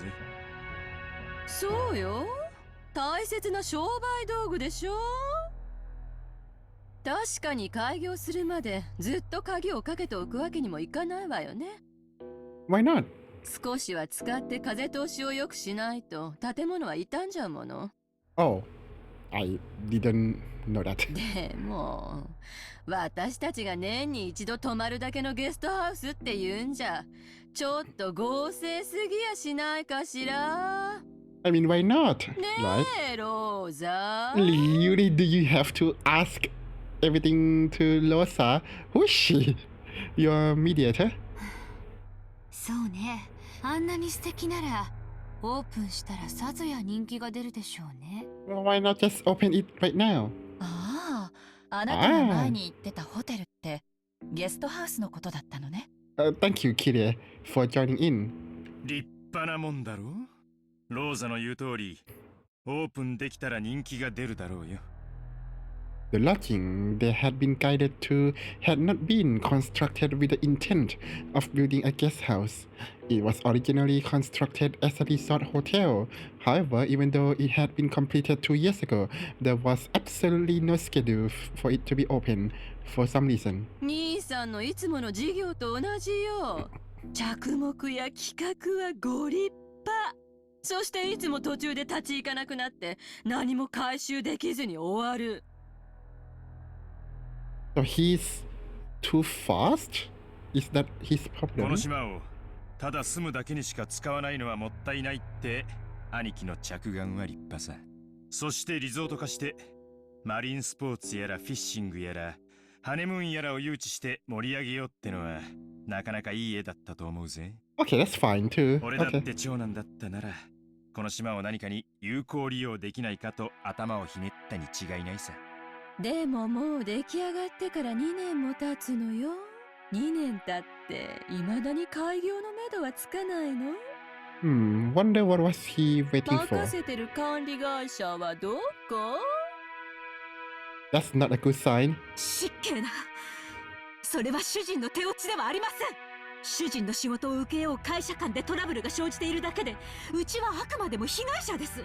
Oh, so there was a problem. Oh no, Nasuhi, why would you say that? しかしな、クラウス兄さんが任せてる例のとこ、あまり噂は聞かんで。Wait, is the managing... I can't read. Managing company. Okay. So did they took the money and run? はっきり言ってあげなさい。 Run? 不払い横領トラブルで計画が空中分解しちゃったって話、私たちの耳に届かないとでも思ってる？ For you? 裏も取れてるんだから。Oh, okay. Cool. 何の裏だか存じませんが、事実無根です。Of course. 観光業への新規参入には方々への根回しが必要になります。As new members in the sightseeing business, what does that mean? 相手が信用に足りるかを測ることも大事です。それに手間取っているだけに過ぎません。ホテルの完成が早すぎて勇み足になったことは認めよう。だが維持費がかかってるわけじゃない。Yeah, I mean, maintenance costs, that's none of those, right? Because no one is using them, and you can just use your servant to occasionally air out the building. Like, how hard can や it がて be? 大きな意味を持つ布石だ。嘘つけよ。Rudolph just say, that's a lie. Okay. 生産したくても売れないだけだろ。観光ルートの確立してない何もない離島にやたら豪華なホテルなんて買い手がつくわけもねえさ。But what about the honeymoon and such? それに事業に集めた融資はどうなってんだよ。維持費はかからんでも返せん借金は膨らむ一方や。Not the interest. すまんがクラウス兄さん、この島の開発計画の話ちょいと調べさせてもろたんや。So I guess Klaus is the opposite of Kinso. I think he's very unlucky, huh? 正直こっちもええ話は聞かへんのや。何？秀吉さん、確かに今の財政状況だけを見たらそういう印象を持たれるかもしれない。だが、これは先行投資なのだよ。You have money? その読みを誤り、これまでに多くの負債を生んでしまったことは認めざるだが、ようやく時代が私に追いついた。これまでに失った分はすぐに取り戻せる。For sure. いや、それどころか、これまでの投資だってやがては私のもとに戻ってくる。Okay. そう例えるなら、放った稚魚が鮭となり、肥えて帰ってくるようにね。それは認めるで。これからリゾート業界は空前の好景気を迎えるやろ。これまでの負債を埋められるほどかはわからんが、だがな、クラウス兄さん、これまで散々負け続けた兄さんがどこから軍資金を調達したっていうんや。That's a good question. I don't know. それも半端ない軍資金や。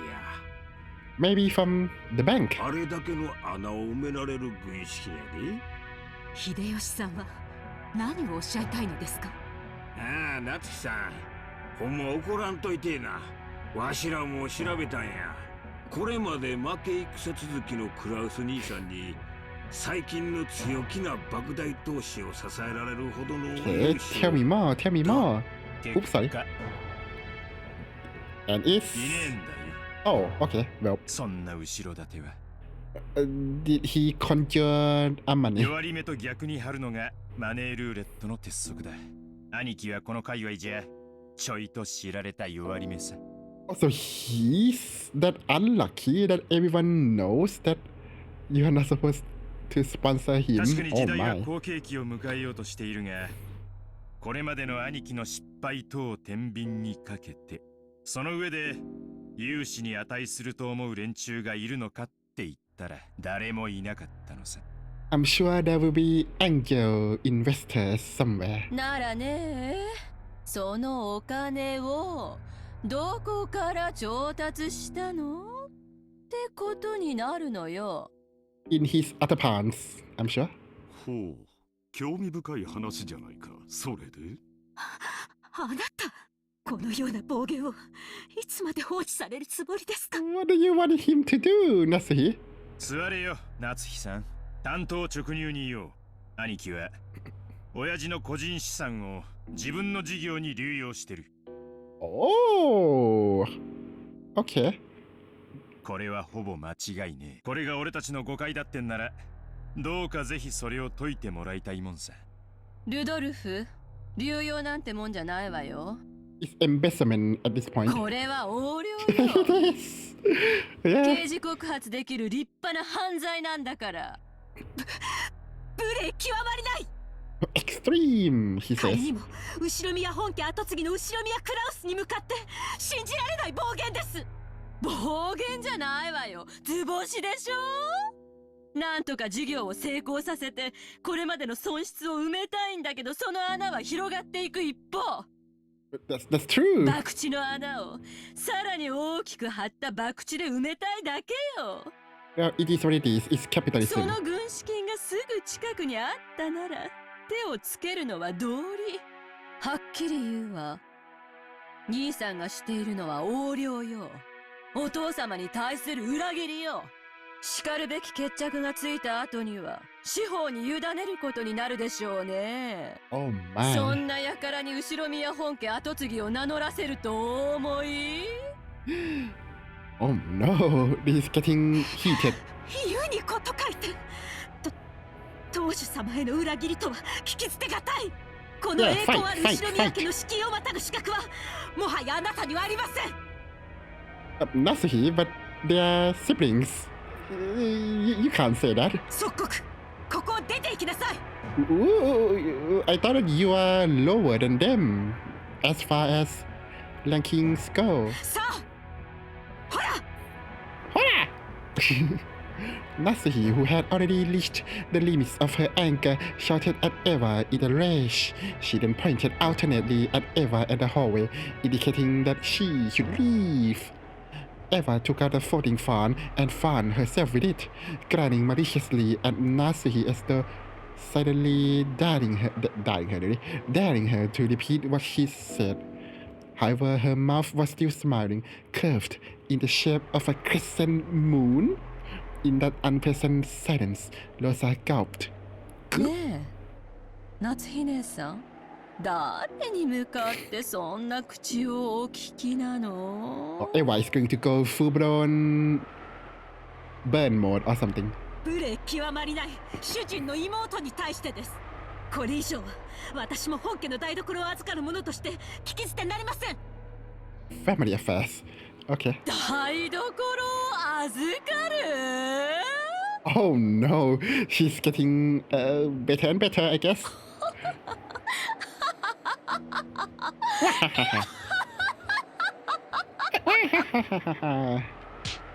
Oh my! 黙るがいい、この名ばかり女房が。 Oh, she's smart. Eva folded the fan with a snap and rose powerfully. Compared to the elegance and playful behavior she had shown until just now, she was unimaginably aggressive. バカバカしい。お前が下がりなさい。Oh. この後宮エヴァに当主様の左肩を許されている後宮家序列第3位のこのエヴァに下がれと？ Fight, fight, fight, fight, fight. 身の程を知りなさい。そしてお前のそのみすぼらしい姿を鏡に映してみるがいい。 Oh, she looked good. Come on, she looks better than you. Come on. お前の服のどこに翼が？ Oh. どこに片翼のわしが許されているのか。貴様など後宮家の跡継ぎを残すためだけの存在じゃないの。 That's... Can you be sexist against your own gender? 身の程をわきまえるがいい、このゲス女が。While Eva's face grimaced unattractively, her words pierced Nasuhi's heart like claws and painfully twisted in. No, there were 100 ways Nasuhi wanted to respond. However, her anger and sorrow crushed her throat, and not one of them managed to make it to her mouth. The anger, which had lost any place to go, became a single hot tear, which slowly dripped down. なーに？ You're creepy. 何か言い返したいならどうぞ言い返しなさいよ。ほーら。 I don't like her at all. But she's interesting. Eva faced her with a provocative gaze. However, Nasuhi's fist was shaking. She trembled all over, unable to do anything. Klaus quietly broke that powder cake tension. 夏日、席を外しなさい。 No. 頭を冷やすといい。I mean, that's fair. Nasuhi, resenting the fact that her husband had not come to her aid, shifted the focus of her attack. I thought that's how he's helping her? あなたはさっきから何を言われているのか分かってるんですか？この人たちは言うにこと書いてあなたのことをお父様への裏切り者呼ばわりしているんです。私たちが後宮家の栄光を守り、お父様からそれを受け継ぐため日々高潔であろうとする全ての努力をないがしろにして踏みにじる、なんという聞きがたい暴言。 Oh my gosh, she's laughing. She's yapping. She should be a streamer. あなたもあなたです。どうして言い返さないんですか？ Her fang is so cute. あなたが言い返さないから私が言い返しているのに、さっきからあなたは私に任せっきりで、その私に頭を冷やして来いなんて言うんですか？ No, but he's helping you, I そう think. 私ばかり。私はいつも真剣にこの家のことを考えているのに、それをあなたは。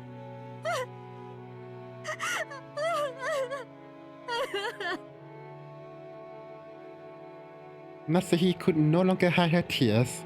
She flew from the room in that state. After that, all that remained was a somewhat embarrassed mood about the parlor. When the sound of footsteps grew distant and silence returned, Klaus shrugged his shoulders slightly. 妻が失礼した。昔から感情を抑えるのが下手でね。私も苦労している。Okay. あんなのに切り盛りされてたんじゃ。兄さんも気苦労が絶えないわね。You have to take gaps, even still?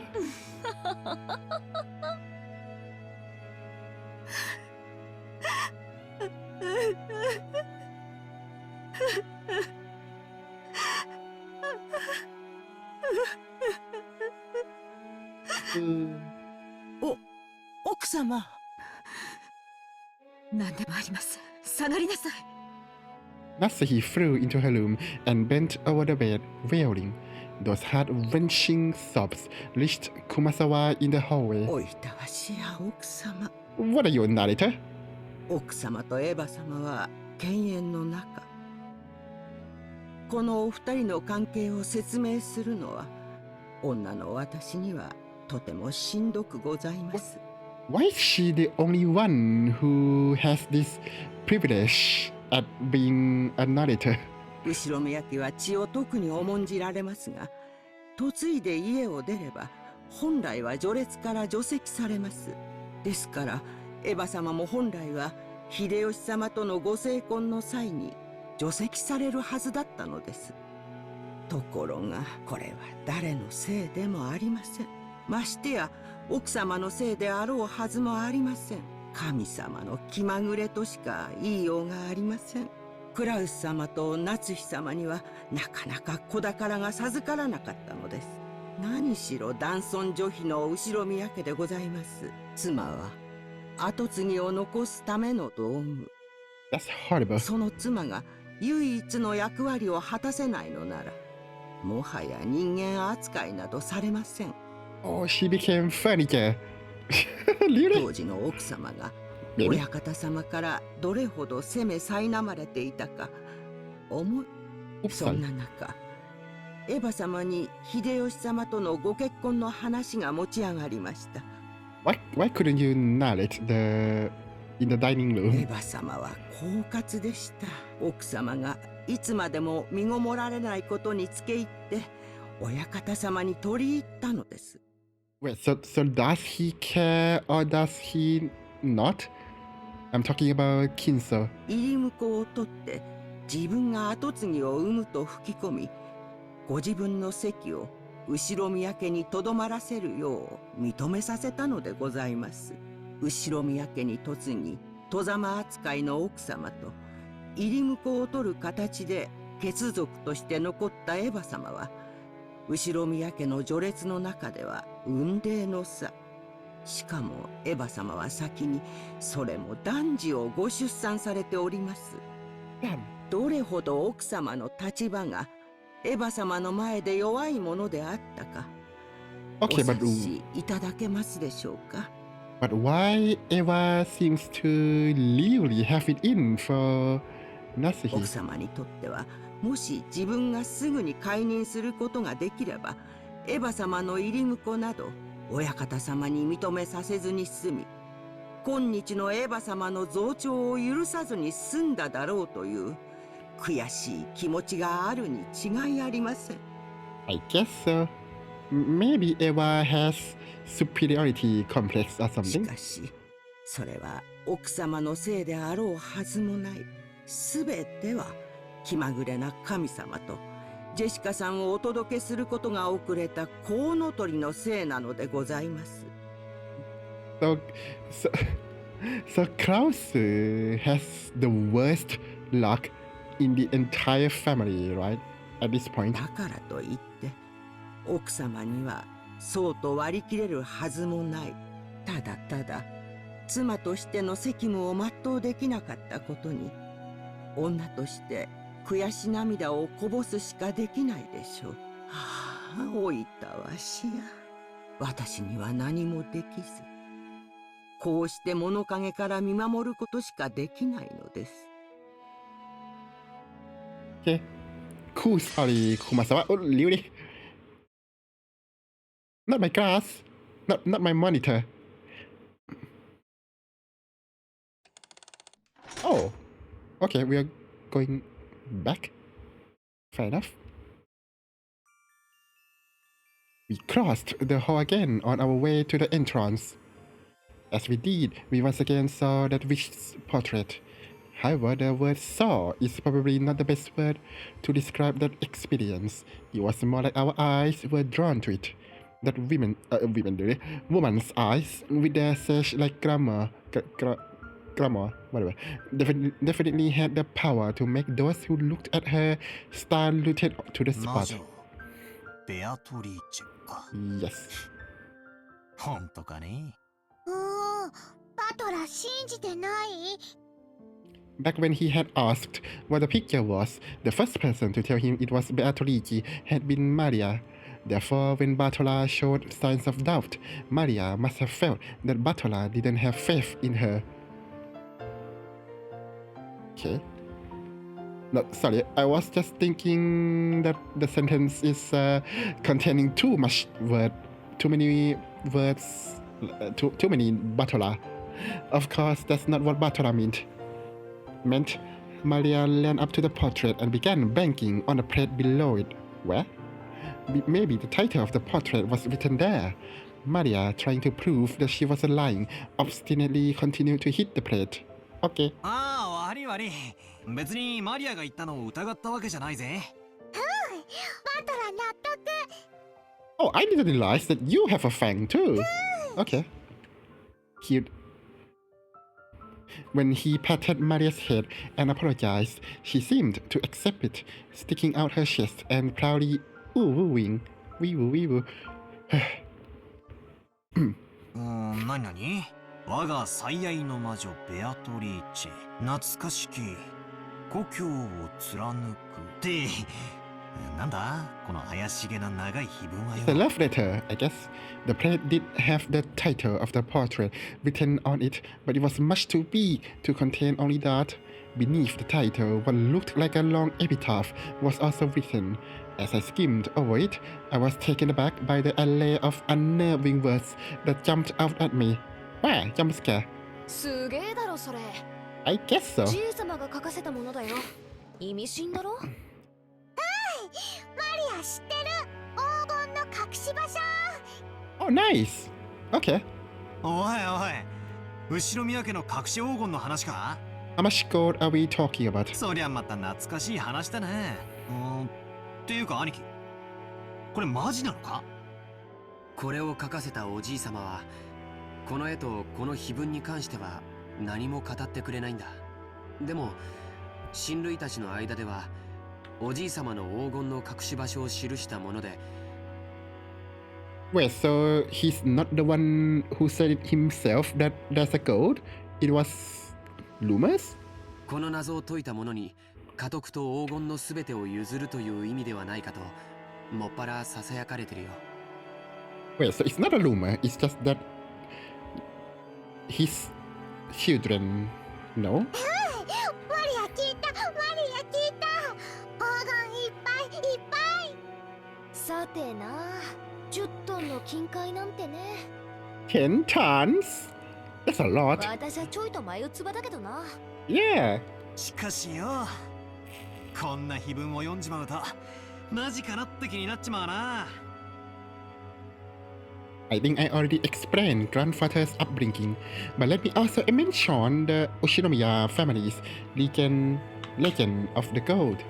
Grandfather succeeded the Ushinomiya family after it had been almost totally destroyed in the Great Kanto earthquake, and by successfully riding the stormy seas after the war, managed to accumulate great wealth. That much of the story everyone knows. However, this is where the strange part of the story begins. Part of it is closely tied to grandfather's black magic hobby, so its credibility is extremely low, but, well, wait until the end before you doubt or make fun of it. That can't be true. Sorry. After the war, grandfather successfully predicted what the future would hold. His big gamble paid off, and he accumulated a vast store of wealth. But there is a mysterious legend about how he gained the funds in the first place. Grandfather came from a branch family and had no connections in the business world or the financial world, even though he later built connections with the occupying forces. In the beginning, he was supposedly a nameless person who had not yet gained anyone's trust. Money can only be gathered based on trust. There's no way anyone would lend money to an untrustworthy person. How did grandfather, whose trustworthiness was zero, manage to obtain the large amount of funds in the first place? Good question. Collateral? But who? It is said that when asked that question, grandfather answered like this. One fateful day, I encountered the golden witch, Beatrice. He then went on and on about how he continued to research alchemy and techniques for summoning demons in order to become a great mage. Is he for real? And the entity summoned as the result of the demon calling ritual was the golden witch Beatrice. Okay. Wait, she's a demon? What? So is he a witch or a demon? He then said that he made a contract where in exchange for his own soul, he would receive fortune and honor. The witch then granted grandfather 10 tons of gold. Grandfather used this gold as collateral to prepare a vast quantity of funds, and then used that to multiply his wealth by several times and revive the Ushinomiya family. It seems that this story is so old that our parents had already been told it when they were still children. So our parents, when they were little, explored this island in various ways, believing that the gold that grandfather had received from the witch might be hidden somewhere.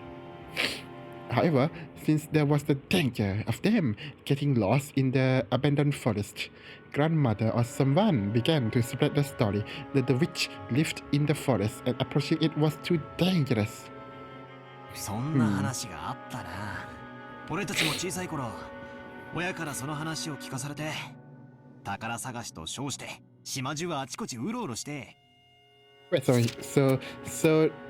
so their grandmother co-opted grandfather's story to make a ghost story? Okay. 森で迷ってワンワン泣いて、しお兄さんに見つけてもらって、親にめちゃくちゃ怒られたんじゃなかったっけ？ All of you? 懐かしいぜ。バカだったよな。だってよ、じいさまはその資本金で儲けた挙句でこの島を買うんだぜ。この島に来る前から黄金を持ってたってことになるじゃねえか。この島にあるわけがないぜ。そうとも限らないよ。その黄金が元からこの島に隠されていて、それを確実に自分のものにするためにこの島を丸々買い取ったとかね。That's possible, I guess. 何しろ10トンもあるんだもん。安全な場所に移すより隠し場所そのものを確保する方が現実的だよ。Yeah, wouldn't people would know if he were to contracted some like transporter to move the gold?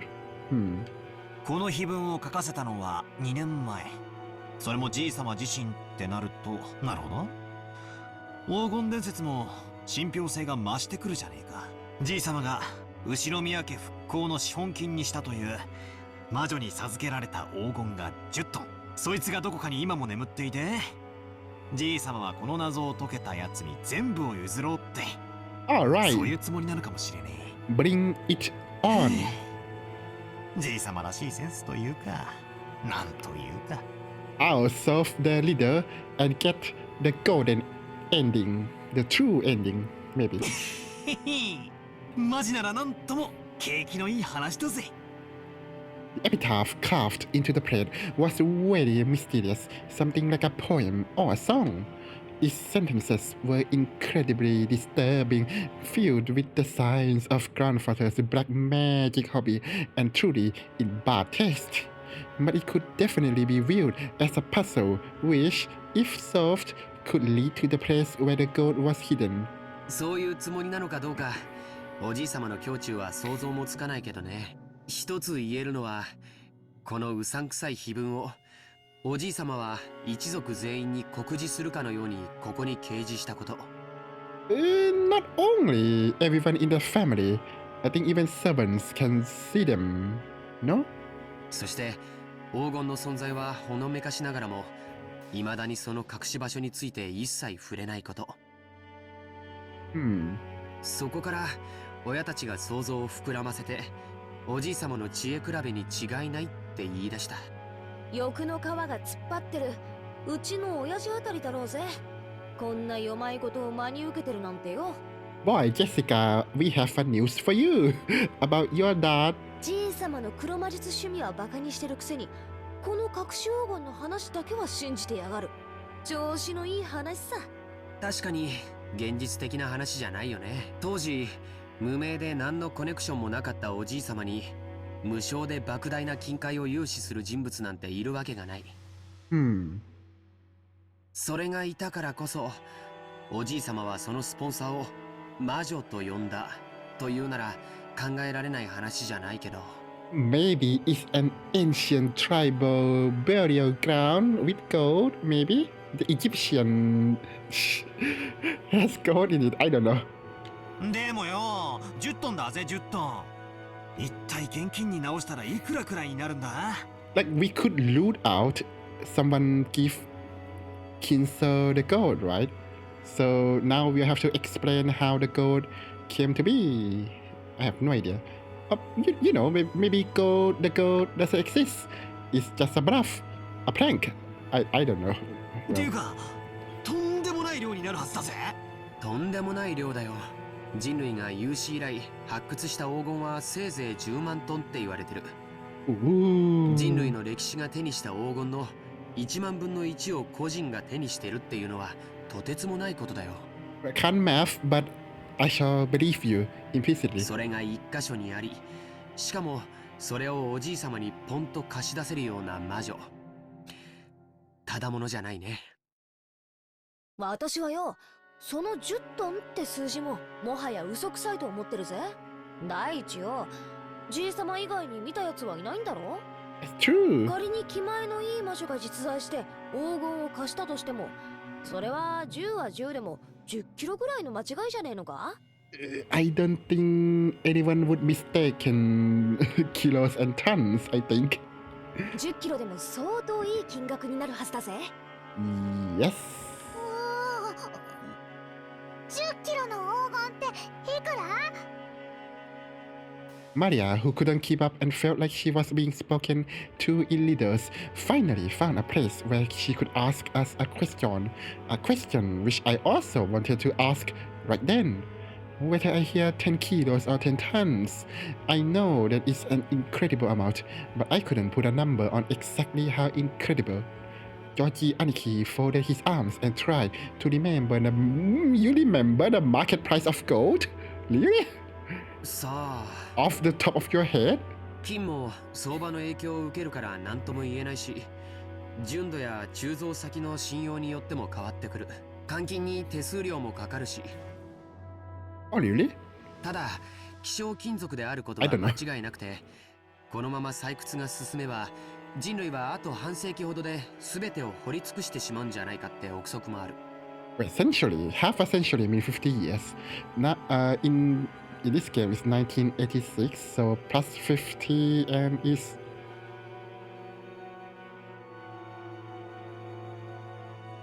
2036? Okay. デタラメに言って1キロあたり200万円程度の価値はあるんじゃないかと思うね。1 kilo is 2 million yen. Okay. Q? 私よ、10キロってのは今適当に言って控えめな数字なんだけどよ、それでも2000万円の価値があるってことになるじゃねえかよ。Nice. おー、マリア体重28キロ。 Wait, but can you change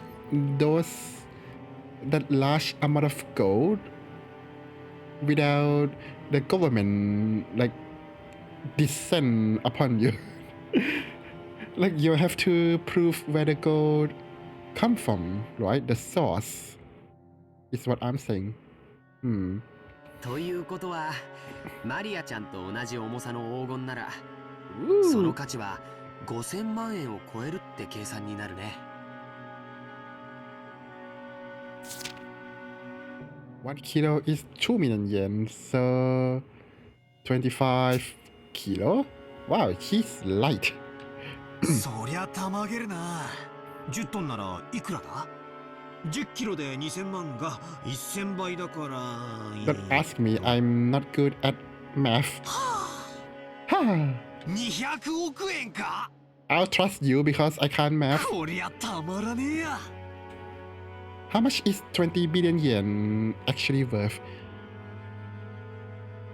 We would have to measure it by putting it in terms we could understand. Okay. I mean, they say that wages of a lifetime are 200 million yen. Ooh. You grow up and work like crazy, sacrificing your life for your company, and as you approach old age, are finally freed. And all that together, including the retirement money, comes out at 200 million yen. In other words, that is the cash equivalent of a human's life.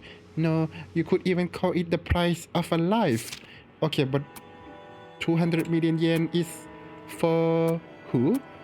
Like for the minimum wage? I don't know. We were talking about a sum so enormous that it would require 100 of those lives. Assuming you work for 40 years from age 20 to age 60, that is equal to 4,000 years of work wages.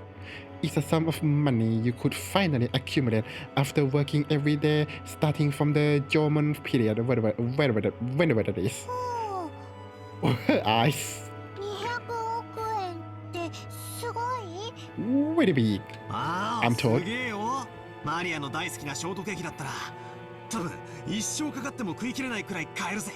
I know, right? でも200億円という現金ならいざ知れず。Would there be any? I don't know what's the service called, but the service that turn the gold to money. I doubt that they would allow you just turn the entire stock of gold into 20 billion yen. Where are they going to find the banknotes from? それと同等の金塊が一ところにあるなんてとても現実的とは思えないね。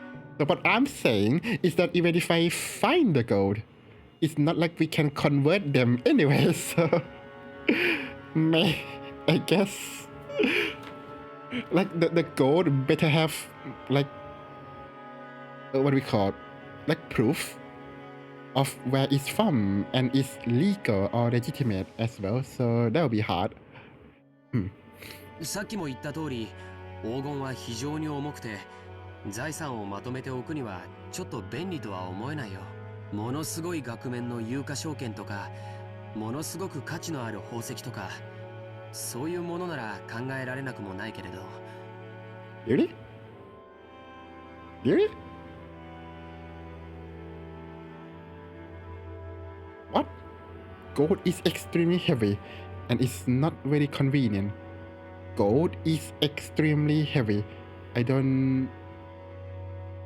Does he mean that at the same weight it has less value than precious gems? It's not very convenient as a method for storing all your accumulated fortune. If it was all in highly valued stock and bond, really expensive precious gems would have been unthinkable.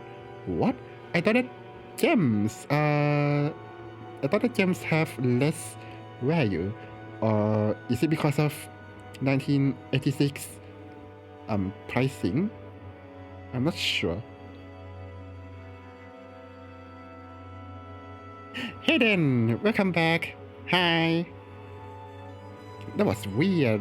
Georgie Aniki's listening. Okay. I mean stocks, sure, but 20 billion yen of stocks? 戦時中の混乱期に自分の資産を持ち運べるよう全て宝石などに変えた人たちがいたのは有名な話だからね。You got pick of you and your friend in Final Fantasy XIV. One of them is extremely cursed. Cause the photo mode glitch. Do you wanna see it? How bad is it? Can you describe it? Well, you describe it in first and we'll see.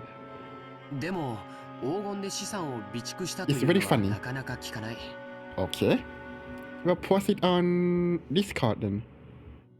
確かに重いけどよ、国際的に一番信用されてて価値も安定してるし意味はあるんじゃないのかな。 Yeah, right. I find strange to hear this from Georgie Aniki, the perfect human. Gems? Really?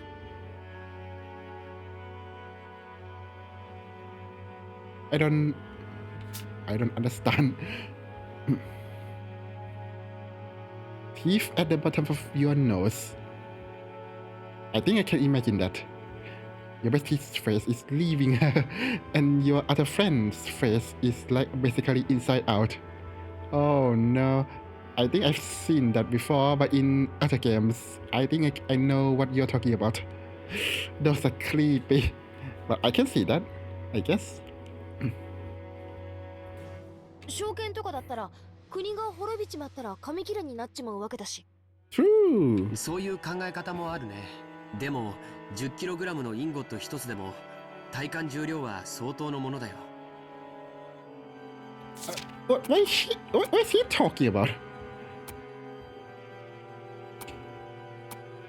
So I guess the ratio between weight and yen,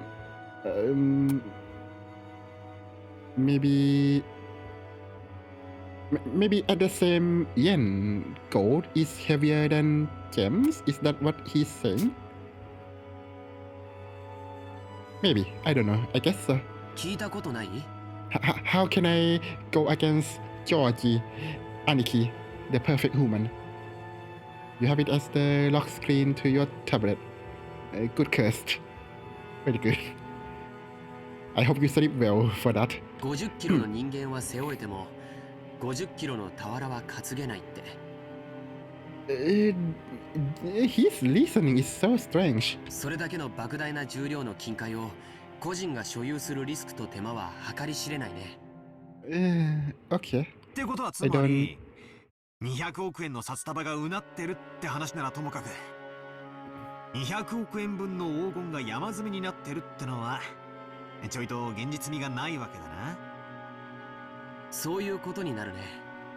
What? But you could say that maybe someone has been transporting little by little the gold into the island, no?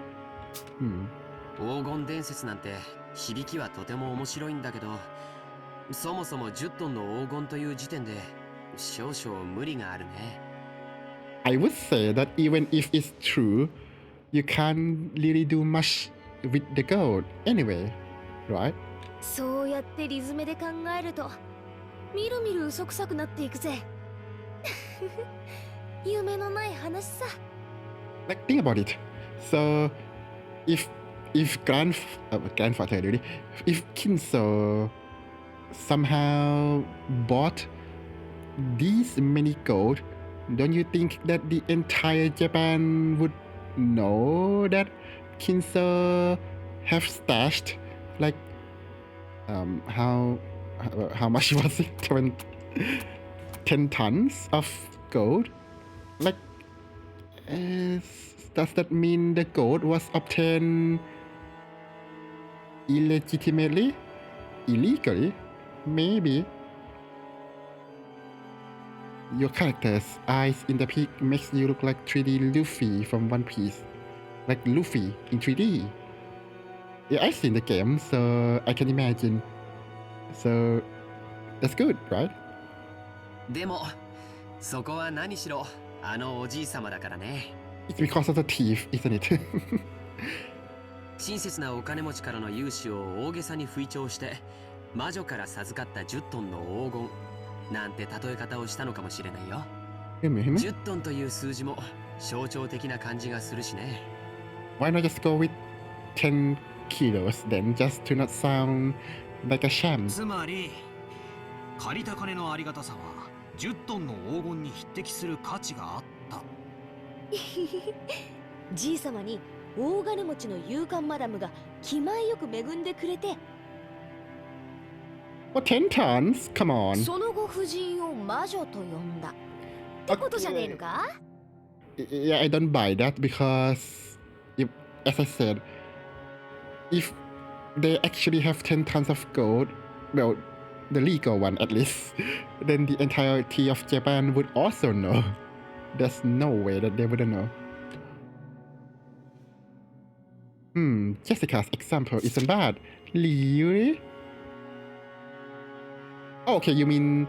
Okay, could be. I mean, if the gold was obtained illegally, I guess, then he could call this waifu a witch, I guess.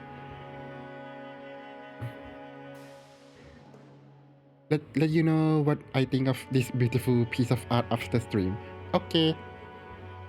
I hope it's not too cursed. If it's very cursed, then I would ask you to...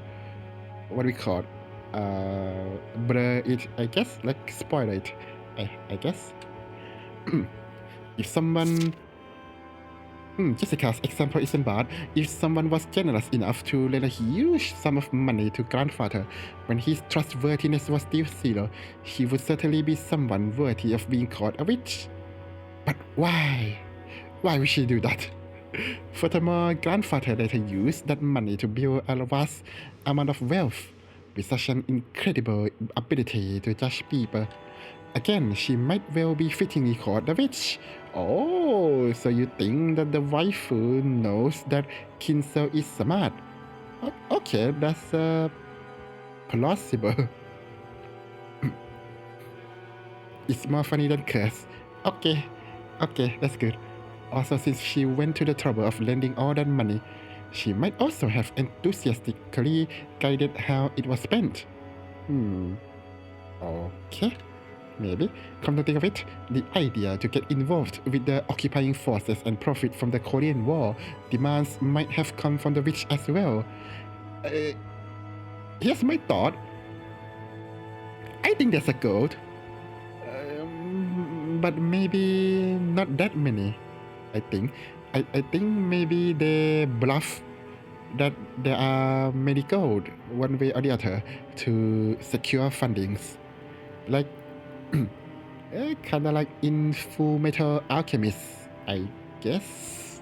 Like you bring some gold, but not all of them, but you make them think that there's more gold or something. Yeah, okay, thank you, Hayden. I'm sure other people would appreciate that, I guess. With all that considered, saying that he received the wealth and honor from a witch might actually be fair description. なるほどな。なるほどね。ってことはつまり、この魔女様は後宮家復興のための資金を恵んでくださった復興の大恩人ってわけだ。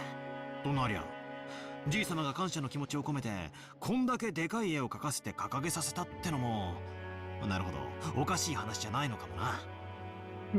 But what would be the repayment for loaning the gold? Because he's not actually using the gold, right? So the gold just acts as a collateral which haven't been really used. Maybe? Since we never know. So how would you pay back a debt when the gold hasn't been used? ひょっとするとよ、当の本人は見るからに魔女っぽいばあさんだったかもしれないぜ。Oh, you send the normal pic. Okay, that'll be a good comparison. それをじい様が美化してこんな美人に描いてくれたってのは考えられる話さ。Really? Her wife, really? His wife? 案外、当の本人に会ってみたらこんなに美人じゃないかもしれねえな。ありえるね。ベアトリーチェって名前はいかにも洋風だけど、僕たち一族の名前がみんな洋風であることを考えると、Well, except that everyone that has a Western names are Kinso's son and daughter, so are we going to say that Beatrice is the daughter now? このベアトリーチェって名前も日本人名を無理やり洋風にアレンジしたものなのかもしれないよ。Oh, that's what you mean. Okay. Okay, that makes more sense. なるほど。この美人は絵の中にしかいないってわけだな。それじゃあの立派そうな胸は揉めそうにないぜ。Really? Battler, come on. Touch some grass, get some help. 鼻から魔女なんておかしいんだよな。そんなのが地球上のどこにいるってんだ。As I laughed and made fun of the witch in an attempt to differentiate myself from the kid I was 6 years ago who was afraid of the witch of the forest, Maria tugged on my sleeve. The strength with which she did so displayed a little annoyance. あわ？なんだよ、マリア。う？ベアトリーチェはいる。 Oh, I thought you were going Super Saiyan. Okay. Maria stared up at me. She had on her usual sour look, but I could tell she was angry because of the color of his eyes. His eyes, really? Her eyes. What, did she turn red? 魔女いる。 How do you know? 魔女はいる。 Yes, Maria. Also, Santa exists. なんだよ。そりゃいるだろうよ。テレビをつけりゃアニメとかによ。Yes. Madoka Magica or something. いる。魔女はいる。いる。Somebody help me. I started to feel pressured, not knowing why Maria was jumping on me like this. Wait, was she jumping? Then Jessica tapped me on the shoulder and told me in a small voice. バカだな。子供の夢打ち砕いてんじゃねえぜ。How would he know? マリアは魔女とかベアトリージェとかが確かに存在するって信じてんだよ。確かマリアちゃんは学校の文集に将来なりたいものは魔女って書いたんだっけ？ Well, who doesn't, right? I want to be the white wizard, like Saruman or Gandalf. Maria nodded seriously. Tears started to run from the corners of her eyes. I see. To a girl who wants to become a witch in the future, this Beatrice is a proof that witches do exist in this world, and is also someone who she admires and strives to be like. How would you admire someone you never personally met? Or no personality? Alright then. Someone stop her! Somebody call Losa? Wow, that was いい childish. よ魔女は Yeah, for sure. お兄ちゃんは信じるよ Okay, when are you going to break her illusion or dream? When is the appropriate time to do so? Georgie Aniki kneeled down and held Maria's head. Watching this, Jessica poked me in the side. Poke, poke. So that's what it is. It's basically like blah, blah, blah. It's basically like I just dropped the bomb that Santa Claus doesn't exist. He's me in front of a child who believes in him on Christmas Eve. I'm not the kind of guy who likes to shatter kids' dreams. 悪かったぜ Will you later receive gift from Santa or your own parents? I can't answer that. We don't believe in Santa in where I'm from. 別にマリアの夢にケチをつけたわけじゃねえんだ謝るよベアトリーチェはいるよな今もこの島の森の中に住んでいて夜な夜なこの屋敷で何をやってるのか覗き見しに来るんだろ So when should children dreams about Santa Claus be broken? I mean, Maria is 9, right? だから森には入っちゃいけない夜はいつまでも暗い森を眺めていてはいけない森の魔女ベアトリーチェに見つかってしまうかもしれないから Who cares? She's a peeping Tom then if she keeps staring into the window. バスマがそう言ってたんだもんね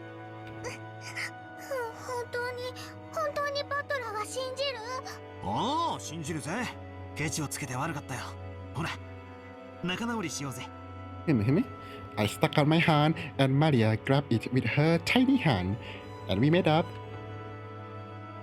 Maria didn't grumble any more than that, so Georgie, Aniki and Jessica were relieved. あら皆様あららここにいらっしゃられたんですかふむてっきり海岸へ行かれたとばかり That was long, huh? Shannon Jan carrying a basket was surprised to find us all gathered in front of the portrait. シャノンかいやさバトラはベアトリーチェの肖像画を初めて見るからさまあ見とれてたってわけだぜそうですねベアトリーチェ様って本当にお綺麗ですさぞや親方様を虜になさったろうと思いますパトロン説の他にもおじい様の初恋の人だという説もあるんだどちらにせよ彼女に出会ってから数十年を経ているだろうにもかかわらず今なお心の中に大きく居座り続けているんだから Too much we could argue. それは今なお虜にしているということなんだろうねやれやれこれじゃばあ様はさぞや嫉妬しただろうぜ私はよく知らねえけどやっぱりそういうのはあったらしいぜばあ様は金髪の浮気相手がいると信じてたらしいな Wait, did he? いい匂い Oh? シャノンからいい匂い Maria sniffing approached the basket Shannon Jan was holding with interest. Now that you mention it, I do notice a fragrant scent with the essence of vanilla. Oh, I have one too. 申し訳ございません熊沢さんからこれを皆さんにお届けするようにことづかりました For making cakes, mind you. なんだろう素敵だねクッキーだOoh, クッキー食べたいクッキー食べたい cookie 食べたい too. Me too. お召し上がりいただけますよでも Really? Oops, sorry.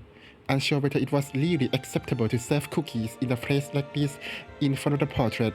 Well, Beatrice can get one too, so cool. Shannon Jan sent us a glance which seemed to ask what we wanted to do. Well, thinking about it, yeah, that would be bad manners. マリアここじゃなくてよそで食べようぜクッキーをお弁当にピクニックに行こうピクニック行こうピクニック行こうクッキー食べれるなら行こう He cute, except when she did the tantrum. そうだなちょっと表の空気を吸いに行くか。魔女様の御前でつまみ食いもねえもんだぜ。Nah, we can bet Beatrice to come take our food. That'll work. そうだ、もともと私たちは浜辺に行こうって言ってたんじゃねえか。行こうぜ行こうぜ。シャノンちゃん。 How long is this? 申し訳ないんだけど、腰を下ろせる敷物と水筒にお茶を入れてきてもらうのをお願いしてもいいかな。I don't mean a visual novel, by the way. I mean, how long were they talking in front of the portrait? かしこまりました。Shannon-chan received her instructions and gracefully bowed before retracing her steps. We headed for the beach on our own. Everyone headed for the entrance in a group. Feeling as though the witch was staring down at our backs, I turned around once more. バトラー、まだ信じてない？ Why would she say that? いや、信じるぜ。その方が夢があるしな。黄金の魔女ベアトリーチェがじい様に10トンの黄金を授けた。それでその黄金がどこかに眠っているかもしれない。しかもそいつをじい様は怪しげな碑文に書き残し、見つけられるもんなら見つけてみろと俺たちを挑発してるってんじゃねえか。I wonder if we can employ some techniques to. There must be a way to do a geological survey, right? So, I think there was a X-ray. What is it called? Like energy dispersive X-ray. I think that could penetrate through the ground and find the gold. Yeah, easy. Technologies, am I right? Although I don't know if that exists in 1986, so whoop-de-doo. こういうロマンはあった方がいいってもんさ。200億円の黄金か。私たち4人で山分けしたってとんでもない金額になるな。一人頭50億円か。That's a lot. Wait, did you forget that you have to share with your family? すごいね。それだけあったらどんな事業でも起こせそうだよ。Yeah, except Klaus' business, actually. いや、そもそも働かずに生涯を優雅に過ごせるだろうね。That'll be cool. We can just stream and do nothing. 50億円よりクッキークッキー。マリアには金よりクッキーだな。He's a cookie monster. しかし、50億円か。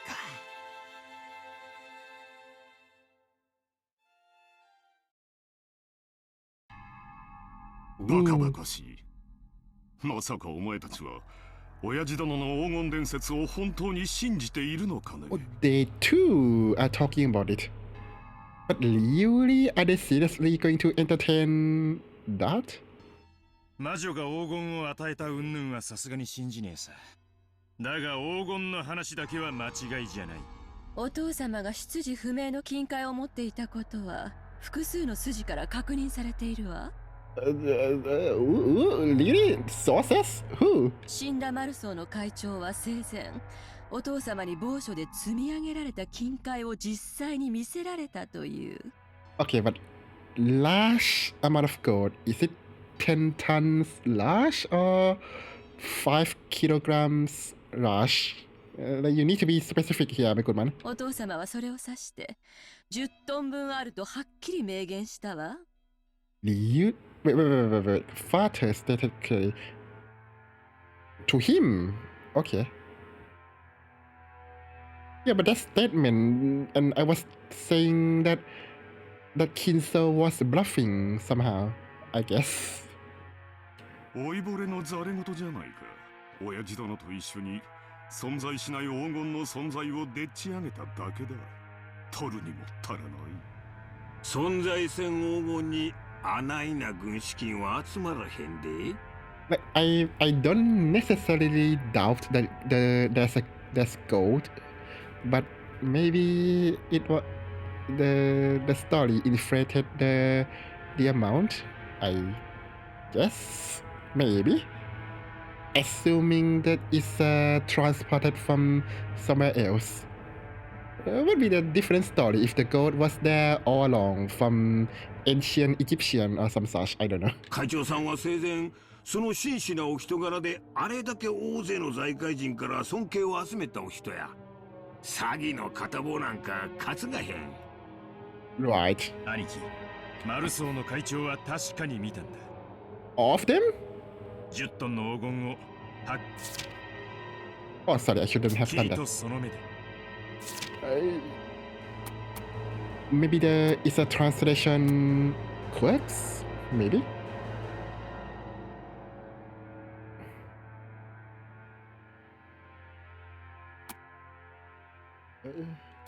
Weird. しかも親父はそのインゴットの一つを任意で抜き取らせ、会長に持ち帰らせて鑑定させた。それは10キロのインゴットで、鑑定結果は純度49。インゴット表面には後ろ宮家の家紋である片翼の鷲が刻印されていたという。Wait, what? That's actually a crest? In the gold? Wow.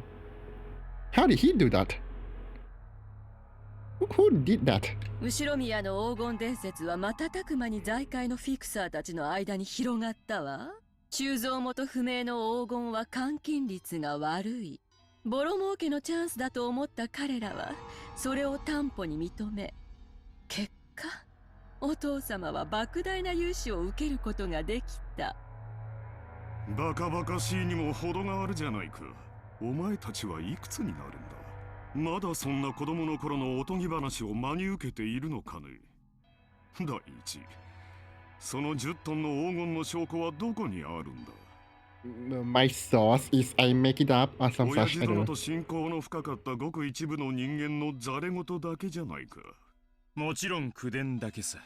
でもよ兄貴、親父が調達した莫大な金はそれに見合う担保が必要だった。仮に黄金がデマでもそれに匹敵する価値あるお宝を親父が見せたのは紛れもない事実じゃねえのかい。See, I like the Dolphin idea more. 都市空間の親父殿が作った黄金幻想さ。ありもしない黄金をあるかに振る舞い、スポンサーたちを騙したんだ。I think it's somewhere between Ludolf and Klaus, I guess. 一世一代の大博打だったのだろう。運よくその資産の運用に成功できた。もし当時の外需拡大がなかったら後ろ宮家の再興はならず、親父殿は正規のペテン師として追われていただろう。じゃあクラウス兄さんは黄金など最初から存在せず、全てお父さんのでっち上げだいうんか。もちろんさ。だから十分な成功を収めた後には黄金幻想など面倒なだけだった。だから親父殿は魔女だの黒魔術だのとわけのわからないことを後に言い出して信憑性を薄めたのさ。つまり黄金幻想がでっち上げであることを明かしたのだよ。 How are you so sure? Even I'm not sure that it's a pure fiction. 魔女に黄金を授かったなどといえば、もはや誰も黄金の存在を信じたりはしない。あるいはお前たちのために言い出したのかもしれないな。なのに、ありもしない黄金を遺産分配に含めて議論しようというバカな息子たちが現れる。ローザ、まさかお前までこんなでっち上げを信じてるって言うんじゃないだろうな。But I do. God damn it, I do. 私はお父様が本当に黄金を持っていたかどうかを確かめることはできない。Yeah, that's as honest as it gets. お父様の4人の子供の一人として正当な分を主張したいだけよ。ほう、ローザも言うようになったじゃないか。なるほど。お前たちはこう言いたいわけかね。私が黄金を独り占めしようとしていると。Maybe. 兄さんが莫大な軍資金を調達したのは事実。それがお父様の個人資産の横領では断じてありえないというなら。Oh, so it's either he found the gold or he's embezzling. Okay, that's no in between. つまりはそういうことよ。兄貴はすでに10トンの金塊を見つけてるんじゃないかって。Okay, but what if What if the 10 tons of gold are not in the same place?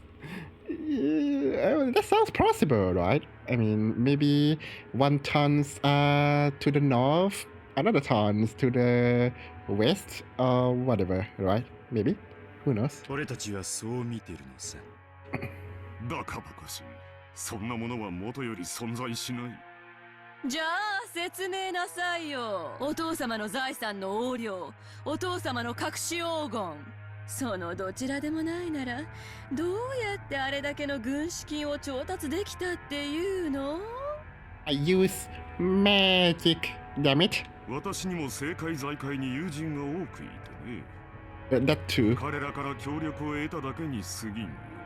それについてお前たちに説明する義務はない。分かっているだろう。Fair enough. 話せぬ方面の筋もある。兄貴がそうだと言い張るんならそれでいいさ。でもよ兄貴、親父は長くない。来年の今日まで生きてるなんて誰にも保証できねえんだぜ。親父が死ねばその時点で遺産相続だ。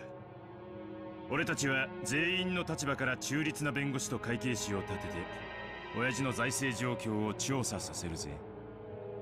その時、お父様の資産に兄さんが不当な干渉をしていることが発覚したならお分かりね。Why is she making pork face? 何の話だかさっぱりわからんね。妻でなくても憤慨したい気持ちだ。お父さんの黄金はもちろんお父さんの財産や。表に出せん金やっちゅうのも分かっとる。しかし4人に公平な権利があるはずや。つまり兄貴が黄金を独り占めしていないかどうか、兄貴についても財務状況を調査させてもらうぜってこと。いい機会じゃない。兄さんの言うところの友人知人にバックアップしてもらったというところを証明なさいよ。そうすれば兄さんは潔白。Okay. I think I might miss something, but so they accuse Klaus that he's embezzling money, but they have no proof. Which I think that Klaus then presents that he has friend though, but presents no proof as well. I don't know.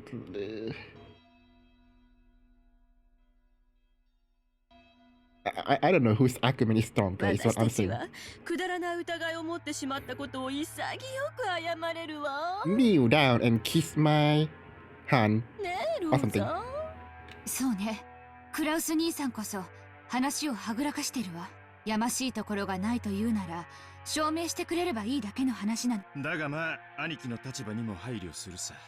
親父の名代ということで俺たちより一つ多く責任を背負ってるところもあるだろう。今まで散々気楽に過ごしてきた俺たちがそれを察しないでブーブー言うのはこりゃフェアな話じゃないぜ。おほう。うさっきから落とされたり持ち上げられたりと忙しい。本題に入りたまえ。つまりな、お父さんの財産をあれこれ調べて重箱の隅をつっつくんはブスやないかって話なんや。クラウス兄さんの言う通り、うまく説明できん金の動きもあるやろ。そこを理解した上でわしらは兄さんに相談を持ってきたんや。Now it's a consult. お互いにとって悪うない相談や。相談？ほう。遺産分配時に今日まで親父の面倒を見てきてくれた兄貴のご苦労を最大限に汲み取り。間違えないでよ。別に私たちの権利を放棄するって言ってるわけじゃないのよ。ただその権利を主張する際に兄さんの立場に立った寛大な理解があってもいいんじゃないかしらということなのよ。 Where is this going? つまり条件を飲んでくれたらわしらは遺産分配時にお父さんの財務状況調査をクラウス兄さんに一任してもいいっちゅうこっちゃ。All of the siblings from Eva downward suspected that Krause was trying to steal their father's wealth. In that situation, letting Krause report on the state of their father's wealth by himself was extremely contradictory and a huge concession. If, as they claimed, Krause was actually embezzling money, Krause would be able to hide that fact. True. Besides that, it would also be possible for him to control the distribution of the inheritance in a manner favorable to himself. Krause, also realizing that this sounded too good to be true, couldn't help but feel doubt. He had to worry about what they would ask in return for such a compromise. 信用ゼロの私に長兄としての信頼を返してくれるというのか。その見返りは何だね。同じ兄弟としての公平な権利さ。俺たちの兄貴は親父の財産をかすめ取るようなやつじゃない。Except when you accuse him as embezzling. Okay. だがしかし、兄貴に融資するパトロンも存在しない。となりゃ、つまりこういうことなら兄弟は納得するわけさ。Oh, tell me more, tell me more. 兄さんは10トンの黄金を見つけ、それを担保に軍資金を作った。そう。お父様がかつてそうしたようにね。So they're going to make a contract that just pretend that the gold is found. Is that what they're going for? そういうことなら、お父さんの財務状況におかしな点は一切あらへん。bits, you say? クラス兄さんはずっとお父さんの世話をしてきた高校息子や。そないな人を信用せんわけにはいかへん。回りくどくて分かりづらいな。もっとはっきり具体的に言いたまえ。Me too. Me too. 条件の一つ目。まず兄貴は親父の黄金を見つけていたことを認めること。ありもしない黄金を私が持っていると認めろと。条件2、その黄金について兄弟の取り分を認めこれを支払うこと。バカな。ありもしない200億の黄金について一人頭50億、合計150億を支払えというのか。That'd be bad. Hello, Middle Birdie. I hope you're doing well. Do I plan to play the new Doki Doki inspired game Sunakari Hesku? I don't play horror games. Sorry. I think Doki Doki Literature Club is a horror game, right? So no, I don't like horror games. So probably never. So sorry. バカバカしい。最後まで聞きなあれ。そない大金出てくるのは分かっとる。でけへん取引はするつもりないで。Okay, I'm gonna guess they're going to make him pay in installment. もちろん黄金の取り分についてもクラウス兄さんの今日までのご苦労を十分にねぎらって換算するつもりや。I think they're going for the bank strat for sure. 条件3、黄金の分配は後宮本家当主跡継ぎの肩書きに 50%、 残りを兄弟の正当な取り分として分割。 That's too good to be true. もちろん、クラウス兄さんもこれには含めるわよ。Oh, so 50 what's 50 divided by 4? I can't math. 200億のうち、there we are. 125億を兄貴、25億をエヴァ姉さんに、25億を俺に、25億をローザに。ありがたくて涙が出る分配じゃないか。存在しない黄金のためにお前たちに75億支払えというのかね。何よ。 That's a lot, Mikunman. That's a lot. 兄さんの取り分は私たちの5倍じゃない。私なら踊り上がっちゃう好条件よ。You see him jumping, no? I like how she's making pork face. 条件の4。Oh, that's more. Okay. 分配金は親父の死亡時に遺産分配に含めて生産する。ただし、手付金として俺たちの取り分の 10% を即納してもらう。I can't math. 支払いは来年3月までだ。Also pay only 10% first. And what about the rest? どうやクラウス兄さん、お父さんの財産をめぐる信頼を回復する絶好のチャンスやないか。Wait, let me read this again. What? However, as a deposit, 10% of our portion will be paid to us. Oh, you mean pay 10% right now, and the rest he pay after Kinso croaked, I guess. Okay, I understand. さすがに75億の大金はお父さんが亡くなったからやないと無理やろ。だが手付けの7億半はなんとかできんこともないんとちゃうか。半年で7億ってのはちょいとしんどい話だが、政界財界に友人が多いってのが自慢の兄貴ならなんとかできるだろう。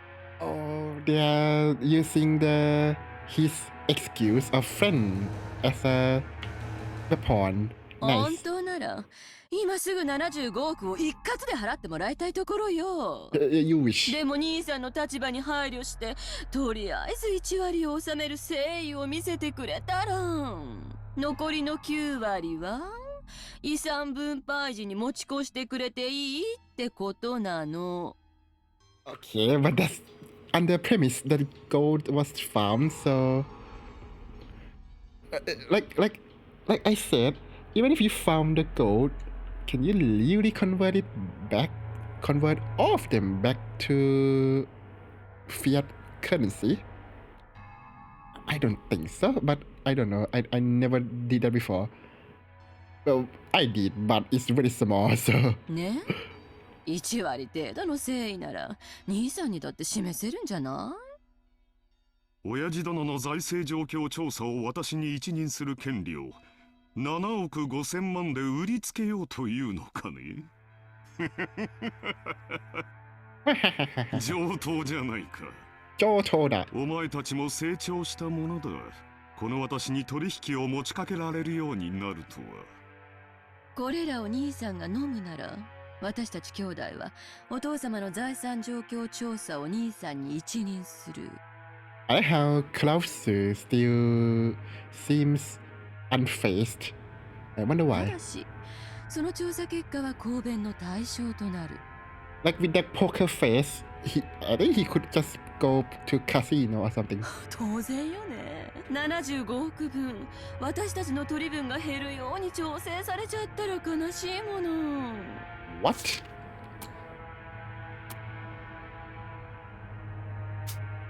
Okay. If you adjusted our portions downwards by 7.5 billion, what was that for? I don't remember. 原則的に文句は言わねえつもりだ。兄貴が綺麗にやってくれたならそれでいい。よっぽど露骨なことをしなけりゃ俺たちはことを荒立てるつもりなんかねえんだぞ。俺たちだって早く遺産が欲しい。 Me too. いつまでもグダグダして取りっぱぐれたくねえんだ。公弁された場合の再調査は誰がするのか。 Oh, I think if it went to court, then maybe the entire assets would belong to no one, right? At the time. So that's why probably for speed, then they wouldn't want to go to court, I guess. 兄さんでいいわ。What? Are you saying that I don't trust Klaus' investigation? Let me appeal. Who shall investigate next? Klaus. Right. That'll be good. 多 Really? 分これが兄弟で合議する最初で最後の機会だもの。そんなことにはならないと信じてる。ローザもたまには言うわね。That Klaus was not trusted whatsoever as oldest sibling was by now so obvious that it requires no explanation. The formerly tyrannical oldest brother would always abuse his privileges and infringe upon the other siblings' shares. In response to that, the other three now adults were for the first time striking back at him by working together. 申し訳ないが、条件はまだ続くんや。 My heavens, how many conditions? 条件5、この取り決めはお父さんの遺言上に優先する。Oh, they didn't want a surprise for you. I 後になっ guess. てこの取り決めが保護になるような遺言が出てきちゃかなわんちゅうこっちゃな。Is that legal?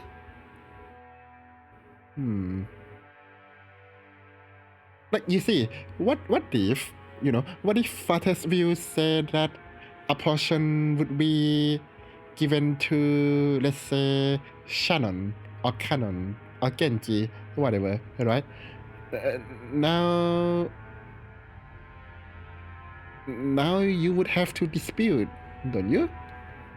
Because Genji or Shannon or Canon weren't here when you were talking about this, so okay, I wonder. 入念じゃないか。なら質問だが、仮に本当に黄金が見つかった場合、どうするのかね。それに対する支払いを兄貴が済ませてる以上、俺たちは本当に黄金が出てこようがどうでもいいことさ。Okay, that's what I said. Okay. 俺たちの取り分は先払いってな感じになるわけだからな。夢があっていいじゃない。この島をリゾート化するつもりなんでしょ。その工事の途中でひょっこり黄金が見つかるかもしれないじゃない。Okay, but Klaus could kind of go nuclear and just like, okay, you wanna go to court? Let us go to court and I'll drag it as long as I can or something, and nobody gets the inheritance. Eva let out a high-pitched laugh. Klaus watched without even flinching. 条件に7をつけてもらおう。More? 私以外の兄弟が黄金を発見した場合、速やかに私に引き渡すこと。もちろん保証するわよ。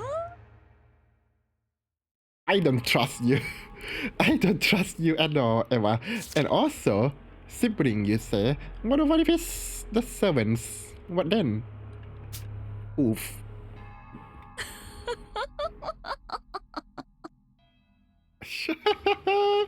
Really? Insignificant details. The others who are forcing Klaus to pay money for some non-existent gold would of course not ensure Klaus' portion if they actually found the gold. From the beginning, this deal had been nothing more than a threat directed at Klaus. While the truth may be different, the probability that Klaus was embracing his father's assets was extremely high.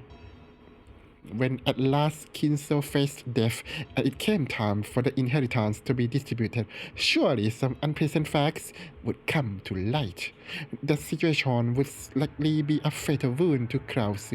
They had latched onto the weak point and were threatening their brother under the veil of compromise, trying to wring out a huge sum of money. However, they had let one thing slip their minds. Really? The three of them had forgotten that their oldest sibling, who they couldn't defeat unless they banded together, was a very nimble thinker when it came to being crafty. Who is narrating this? Kumasawa Obasan? Klaus relaxedly, I guess, let out a grunting laugh as he spoke to Eva, who could not hide her smile, so certain she was of her victory. Oh no, that's not a good sign. とても良い話じゃないか。私もお前たちとの関係が疎遠になっていたことには非常に心を痛めていた。この条件を飲むことによって兄弟間の関係が再び有効なものにできるなら、それはとても嬉しいことだよ。What's he on about? 喜んで話に乗らせてもらおうじゃないか。喜べローザ。取引は成立だ。Good. Something this way come. Rosa's expression dimmed when her brother started talking like this. The conversation would never change for the better. Eva was also sensitive enough to realize this. Therefore, even though Klaus had obediently accepted the deal, she was unable to wipe away her feeling of insecurity. 嫌に素直ね。兄さんらしくもないわ。I thought that Sinao means honest. Okay, I don't know. Maybe the Japanese have a lot of meanings sometimes. それはひどいじゃないか。ひどいじゃないか。私に下心があるというのかね。Yes. あるわけもないさ。お前たちと同じだ。I'm just like all of you. Huh? It felt as though only that part was emphasized. Tell me more. The color of Rudolph's face darkened.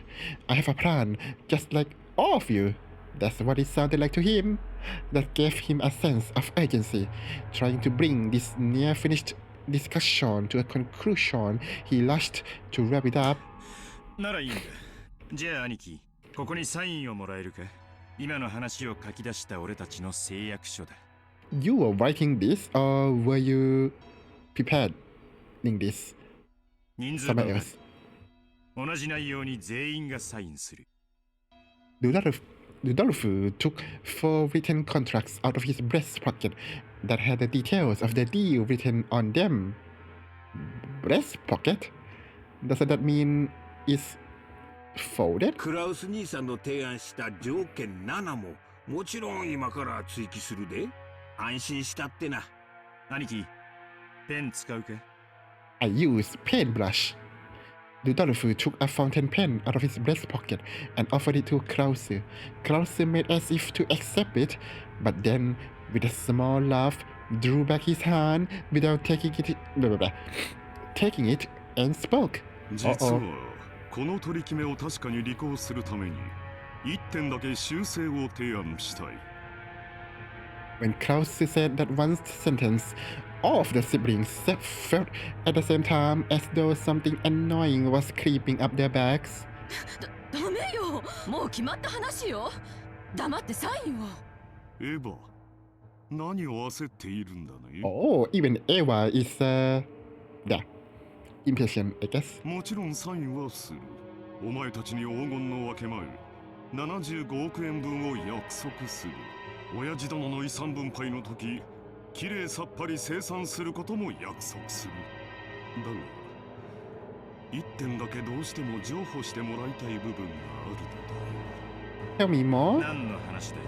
どの点が気に入らねえってんだ。分け前の1割、7億5千万円を即納する点だよ。お前たちの指摘通り、私の財政状況は決して裕福ではない。数々の先行投資によって未来に必ず回収できると保証されながらも、今のこの時点では火の車であることは認めなければならない。Okay, is it just me or the music is loud?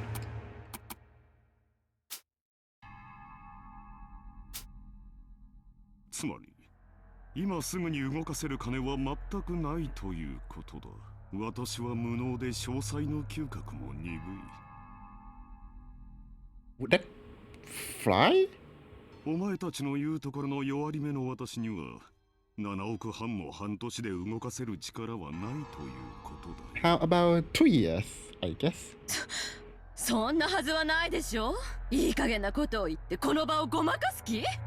遺産分配時に全て一括で清算する。1割を即納する条件を削除したまえ。それが私にサインさせるための唯一の条件だ。クラウス兄さん、この1割はな、あくまでも兄さんの誠意を図る数字なんやで。本当なら取引の余地もない話や。Do they need the 10% right now? Why would they? Okay. そこを100歩譲った上で、とりあえず1割の誠意でこの場を丸く収めちゃるちゅう大サービスなんやで。そう説明した上でそこを断るっちゅうんは、互いの信頼関係にちょいと影を落とすんとちゃいますか？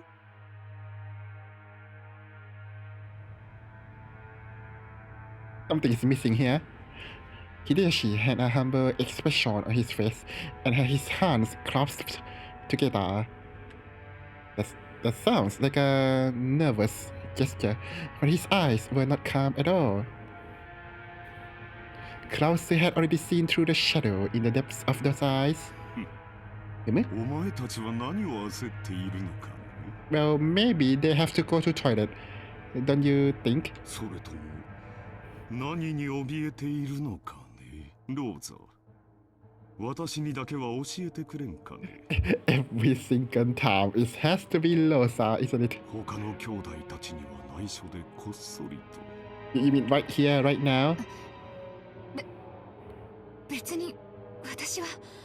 よせよ兄貴、俺たちは兄貴がサインするかしないかしか聞いてない。妙な勘繰りも交渉もなしだ。ほう、私には交渉の余地もないと。立場が弱いのは私の方で公平な関係ではないと、そう言いたいのかね。 Yes, maybe. Shivers began to crawl up Rudolphus' Shivers began to crawl up Rudolphus' back.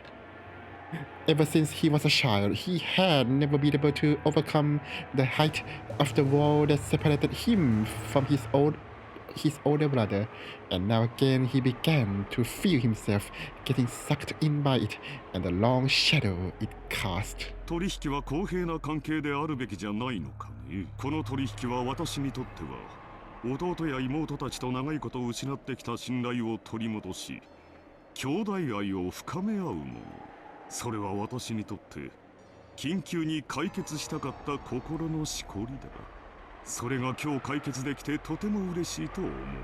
だがお前たちもこの取引を急ぎ締結することがとても嬉しいんじゃないのかね。Oh? Klaus stared at each of the siblings.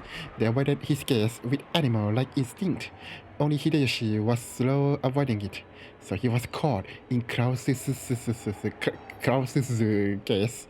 English, Japanese. 秀吉兄さん、あなたの会社非常に好調子だそうじゃないですか。トントン拍子で上場を果たし、業績も株価も右肩上がり。実にお羨ましいことです。うちの人の話は関係ないでしょ。Uh-oh, something's this way come. だが株主たちに対する還元を怠ったのが悪かった。そして上場した時に足回りを固めきらなかったのもまずかった。気づいた時にはたちの悪い連中に自社株をだいぶ買い集められていたらしいじゃないですか。 What? I thought that you could like sell only 49% of stocks? Why would you sell more than that? なんでそんな話知っとるんや。 Well, I'm not an economist, by the way, so I wouldn't know. 秀吉さんと同じですよ。私に融資する人間などいないと裏を取れる程度に、私も秀吉さんの裏を取れるのです。Also, he too is making a move. そんな不思議があることはないじゃないですか。I guess so. Okay, I think the wind sound is a little bit loud, so maybe here. In contrast, Hideyoshi's face was turning obviously pale. Hideyoshi's company. Well, let us take a 2 minutes break. I need to drink some water. Let's listen to this creepy music.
Okay, let's continue.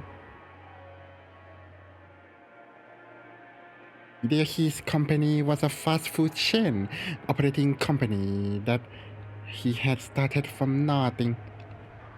Through Hideshi's management efforts, performance of the business repeatedly rose and magnified, and ultimately it succeeded in becoming a stock-listed company. Why would you do this? The greatest advantage of being thank you, Kim.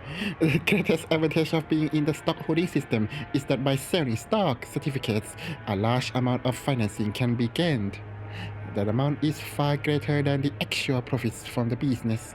This made it an extremely effective way to gather the massive funds needed to grow his company even further. However, in exchange for financing the company, the stockholders have certain rights, namely the right to observe and guide the company that they have financed in order to raise its profits above their investment. That right is guaranteed to all stockholders, and they sometimes even use it to reorganize ineffectual management.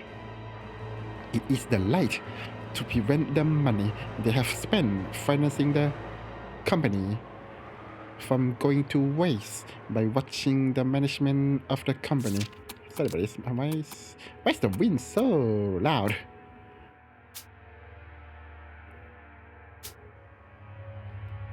However, if they use this light forcibly, they can eject the former management and take over the company. And I think maybe that's hostile takeover, I don't know. Because the general body of all stockholders has the power to dismiss the management and nominate new management. And the new management, you say. The right is exercised on a majority decision by the stockholders, and people who hold more stock get to cast more votes, obviously.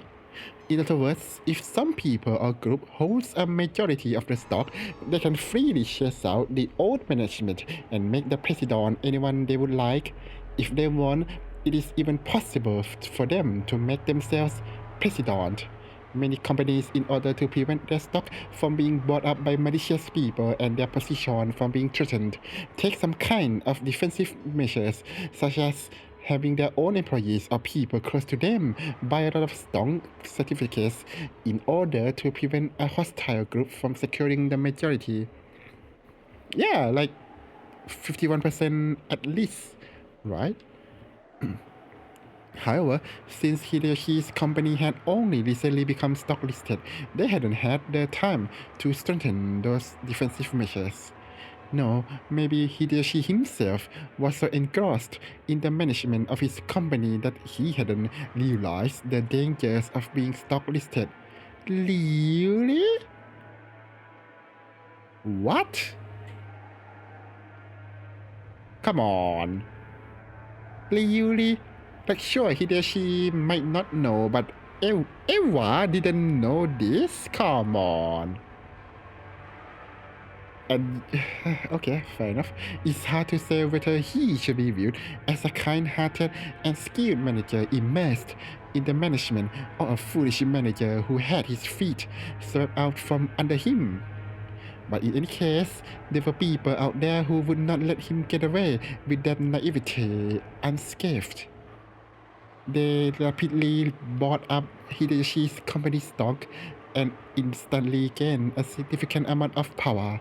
They then sent anonymous documents to the stockholders and began to capture the majority.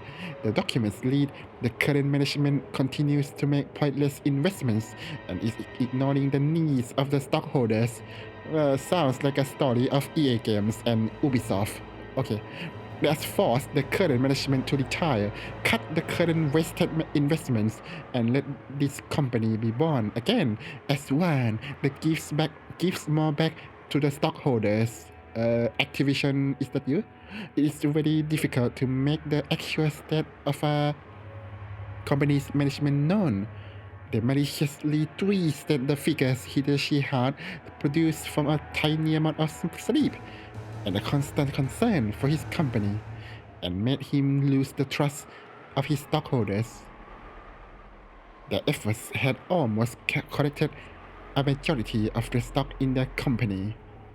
Why didn't he bought 50%? It's so weird. At that point, even Hideyoshi noticed and started to buy back the stock. But the stockholders who realized the company was undergoing an acquisition maneuver, I'm going to guess, they raised the price to high heaven. Because why not? Demanded a demanded a ridiculous price for the shares that Hideyoshi was trying to buy back. They continually tortured Hideyoshi, who had no leeway in the negotiation of the price. One of the certainties of capitalism is that value will rise when both parties vie for the same thing. And one of the certainties of democracy is that the majority controls everything. So in the end, whoever manages to buy up the most stock wins. So whoever has the most money wins. Whoop-de-doo. If Hideyoshi could obtain a large sum of money at this critical time, he would be able to avoid losing of that which he had built up. Therefore, why is it capitalized? Therefore, more than anything else, he wanted a lot of money right now. Wow! Capital, later, capitalism. I get it now. He couldn't wait for the division of Kinso's inheritance, which may not happen for some time. Or maybe we go into his room. I'm not suggesting anything, but they go to his room, to Kinso's room. And Kinso's no longer alive. That's all I'm saying. I'm not endorsing it, I'm just suggesting. Anyway. ルドルフの方も最近は大変だそうじゃないかね。You too? 海外は怖いとよく言うが、本当にそうらしいな。アメリカの裁判は極めて感情的に決まる。Emotionally? Oh, you mean the jury system? 彼らは外国人に寛大な判決など出しはしない。So, civil court? Okay. 先方と和解した方が結局は安上がりになると、弁護士に忠告を受けたんじゃないのか。How do you know? That lawyer probably didn't honor the client lawyer privilege, huh? 何の話? Oh, you don't know? まあ仕事上のトラブルさ。大したことじゃない。Wait, I thought that served as Rudolph's right hand in several shady pieces of business, and she doesn't know? Okay. 金で切りのつく話さ。Of course, everything can be solved with money. Kide quickly recognized that Rudolph's complicated expression meant her husband, though, had gotten wrapped up in some kind of trouble without her knowledge and had been suffering alone. その通りさ。その通り。世の中なんだって金で蹴りがつく。He said what I said. 失った兄弟の絆だって買い戻せるようにな。True. アメリカは権利侵害などにはうるさい国だ。Right. だが金さえあれば何でも和解できる。Wait, what happened? What rights? 資本主義万歳だよ。万歳！もっとも、和解金は数百万ドルにも及びそうだとの噂もあるがね。It's a lot. What happened? Did you make an enemy out of? Well, I would say Nintendo, but you are talking about America, so something like that. Rudolph had been building a large amount of wealth with a certain type of niche market. What kind of market? However, a niche is a niche. It's definitely not a sunny job. An American corporate giant was trying to accuse Rudolph's company of violating their rights. For various reasons, it was thought that winning the trial was extremely unlikely, and Rudolph was being pressed to surrender outright. But even so, there was a way to resolve it with money. If he could only pay that money, though it might be painful, he could still pick himself back up. I would just move assets from America to somewhere else and then go from there. I don't know. Assuming that this settlement is life changing, I guess. But if he didn't pay, he will lose everything. Therefore, more than anything else, he wanted a lot of money right now. What is this? ローザは清く正しい妹だ。危険なマネーゲームなどには手を出さない。Okay. お人よしな性分が災いしたんじゃないかね。連帯保証人は気安く引き受けるものではないと思う。Oh, come on! And also, sorry about this.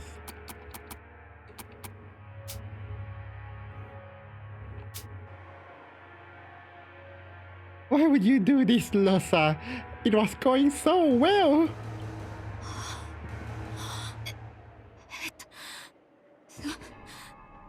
それはクラス兄さんとは関係ない。 Ooh, he angry. Losa uncharacteristically lay bare her emotions and yelled, because she had thought she had kept it a secret. As Krause watched, he let slip a muffled laugh. There was nothing to fear. Every one of them, more than anything else, wanted a lot of money right now. Wow! In other words, the situation had been reversed. Really? Because only Krause, who they were threatening, had no urgent need for a large sum of money because he was embezzling or something. Compared to that, the three who were threatening him wanted money quickly, no matter what the cost. So the longer Krause postponed this deal, the greater the advantage to him. Sure. Krause was very sly. He had known for the Achilles heel from the beginning. Even so, he had not been certain. Therefore, he had hidden that until the very end, and upon closely and completely examining the attitude English, he has struck back. 私もできることなら、可愛い弟や妹たちの危機に金を工面してやりたいと思っているよ。How kind of you. だが、残念なことに持ち合わせがなくてね。7億半もの大金が工面できるスポンサーに心当たりがあるなら、先にそちらを当たってもらいたいのだよ。Krause's elated words were horribly blunt. The other siblings could do nothing more than listen, grinding their teeth. If they could think of a sponsor that's convenient, they wouldn't have kept up this charade. They had entered this huge battle specifically because they had exhausted all the other options. もしお前たちがどうしてもこの兄を頼りたいというなら、私の口利きでスポンサーを探してやっても良いのだがね。Oh, thank you. おっと、私にはそんなものはいないと言っていたか。07. それではどうにもならんね。わはははは、so funny.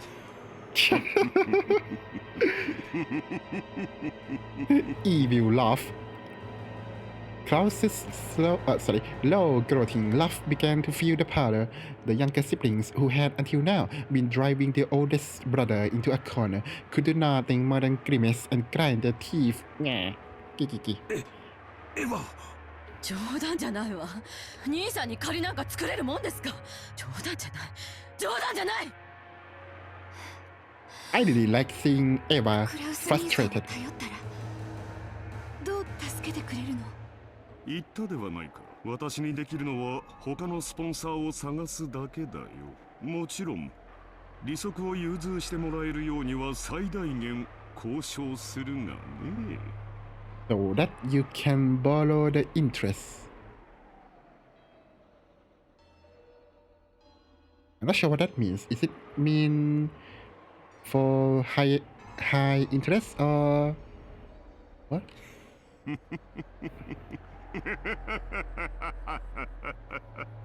He's so evil. Well, I mean, I think everyone is kind of evil here, huh? あなた、落ち着いて。落ち着いてるぜ。俺は極めて冷静だぜ。いやくクソったりが。いやくそったりか。Kirie grabbed her husband's hand, but that action made him feel even more pitiful, so Rudolph shook it off. Krause laughed as though seeing that made him extremely happy. こんな時、本当に親父殿の隠し黄金が見つかればいいんだがね。そうすればすぐに25億ずつをこの場で切り分けてやれるのだが。I know, right? 残念、残念、残念、至極。残念でした。非常に極めて実にどうしようもなく残念だ。今宵は兄弟みんなで酒を酌み交わしながら、親父殿の隠し黄金を、ベアトリーチェの碑文の謎を、みんなで解き明かしてみようじゃないかね。仲良し兄弟が4人揃えばきっと解けない謎はないはずさ。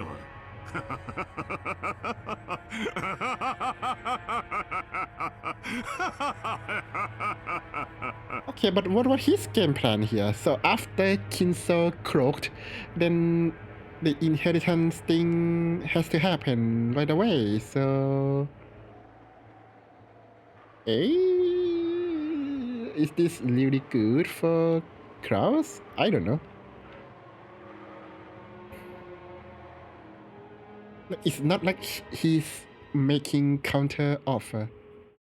So I don't know what's going on. 面白いことをする。それでその突きつけた条件というのは何か。はい。Oh, you're still alive. I mean, you're still here. 黄金の発見を問わずに、その分け前として、エヴァ様、ルドルフ様、ローザ様に、計75億円を支払うこと。ただしその1割を3月までに支払うこと。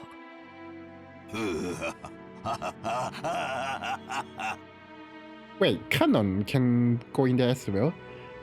But so far we have Nanjo and Genji. Okay. クラウスの間抜けめ、弟たちに足をさらわれるとはな。実に愉快ではないか。しかし爪が甘いようだな。はい。クラウス様はそれをエヴァ様以下お三人が緊急に大金を用立てする必要があるためとか。その程度のことはカンパできるのか。中途半端に無能な男め。今はどうしている？話は一度中断されました。今はベアトリーチェ様の碑文の話をされています。私の黄金がどこに隠されているのか、その謎を解こうとか。はい。Kinso set down his glasses and snorted. 奇跡の成就が先か。愚か者どもが黄金を暴くのが先か。What miracle? 実に見物ではないか。愚か者どもが我が謎を解き明かしたなら、その時は私のすべての敗北だ。Why? 我が屍を骨のひとかけらまでしゃぶり尽くすがいい。I thought he's trying to make miracles by bringing back Beatrice. So how would solving Epitaph and finding the gold means he lost? 愚か者どもの貪欲さが偉大なる魔法に奇跡を宿らせるのだ。だがもし奇跡の成就が先だったなら、ベアトリーチェは再びよみがえる。私が半生をかけて追い求めたあの美少がよみがえるのだ。おお、ベアトリーチェ、奇跡を落とす聖なる夜がやってくるぞ。悪魔たちとのゲームが始まるぞ。私はきっと打ち勝つ。絶対に生き残る。他の奴らの命はくれてやる。Why don't you come out of your room and find out? 富も名誉も財産も黄金も何もいらぬ。ただお前の微笑みがもう一度見たいだけなのだ。Are you okay? Kinso shocked, apparently in great pain. Pain. Canon got closer and tried to pat his master's back, but Kinso signaled that he didn't need to. なぜ私が黄金の隠し場所をわざわざ人目に触れるように晒したかわかるか？ Because I need risk to make miracles or whatever you do. You do you. 魔法の力はリスクで決まるからだ。Of course. ベアトリーチェの黄金を暴こうとする人間が多ければ多いほど。Oh, then why don't you just upload Beatrice's epitaph into internet or something? That's internet, right? I don't remember. Newspaper or something. Yeah, that'll be like amazingly risky. The magic would be like nuclear at that point. その危険が高まれば高まるほどに、それでもなお成就できたとき、魔法の力は偉大なる奇跡を起こせるのだ。Yeah, imagine how grand the miracle if you post the epitaph in public spaces. 魔法とはつまりゲームなのだよ。優れている者が勝者になるのではない。勝者には魔法が与えられ優れるのだ。Whatever that means. わかるか？生命の奇跡が数億分の1という神々しい確率に勝利するからこそ与えられるようにな。I don't get it. お前には少し難しいか。はい。申し訳ございません。よい。つまりはこういうことだ。ベアトリーチェの碑文の謎を解いた者には、私が築き上げてきたすべてを与えよう。What does that mean? 富、名誉、黄金、そして後宮家の家督。私が築き上げてきたすべてだ。Well, sounds like Father's view is going to appear now. その謎に挑む資格があるのは何も私の息子たちだけとは限らぬ。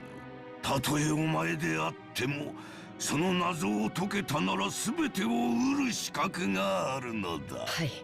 ですが僕にはあのような難しい謎は分かりかねます。Me too, probably. 無論だ。難解に作った。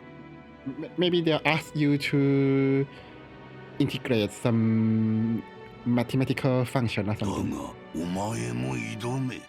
それが我が魔法の奇跡を呼ぶ糧となる。誰もが挑み誰にも至れなかったらその時はその時。だが奇跡が集い魔法の力が生まれたならその時こそベアトリーチェがよみがえるのだ。だからお前も挑め。誰もが挑め。Post it on internet and we'll see. そして我が魔法に力を捧げるのだ。わかるな。はい、努力します。For a long while, Kinso repeatedly muttered to himself, agitated and grabbing onto his head. Canon stayed where he was, alert and unmoving, until he was given the next order from his master. Kinso finally realized this. もうよい。下がれ。Okay. 酒棚に菓子の袋があろう。Aww, he's nice. But why nice to Canon? ダチンに持っていくがよい。結構です。僕は家具ですから。Okay. Sponsored by IKEA? 家具は菓子など食わぬか。道理だな。ならばもう下がれ。はい。失礼いたします。Bye. Canon bowed and left the study. As the door was closed, a heavy locking noise resounded.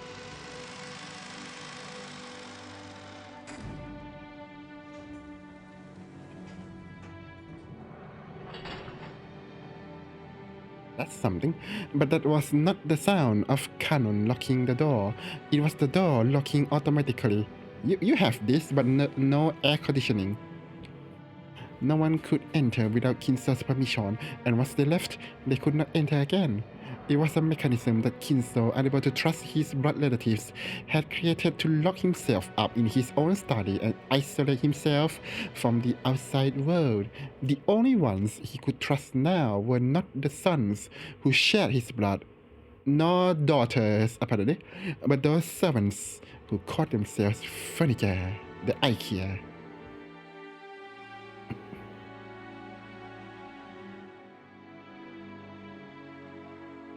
南條先生、いかがなさいましたか。ああ、源氏さん。いや、何、居場所がなくなりましてな。Oh, you mean the room where they're debating the inheritance, right? I remember. With a bitter laugh, Nanjo turned to face the door to the parlor. It seemed that because of that motion, Genji understood what Nanjo wanted to say. For the most part, Genji also understood the family's situation. It must have made him want to frown, knowing that right now in the parlor, the master he served was being discussed so disrespectfully.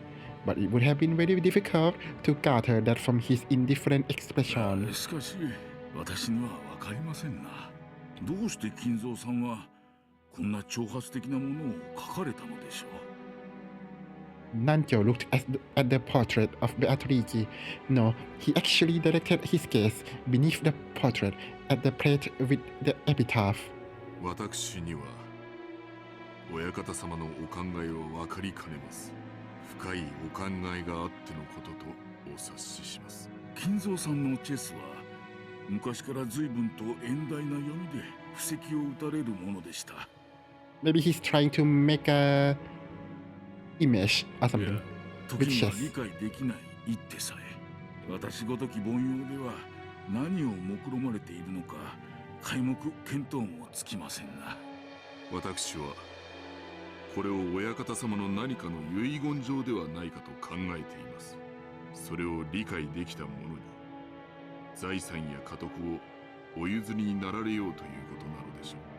つまり私のようなよそ者に解かれてしまう前に兄弟4人で協力し合って謎を解け。Maybe? ということではないか。ということですな。金蔵さんは息子さんたちのことを口悪く罵ってはいますが、なんとか兄弟が仲を取り戻してほしいと願われているのかもしれません。 But we'll see. Dots. If, as Nanjo said, this epitaph had been written to repair the relationship between the siblings, how heartwarming that would be. I know, right? However, Nanjo and Genji both knew this was the one thing that could never be the case.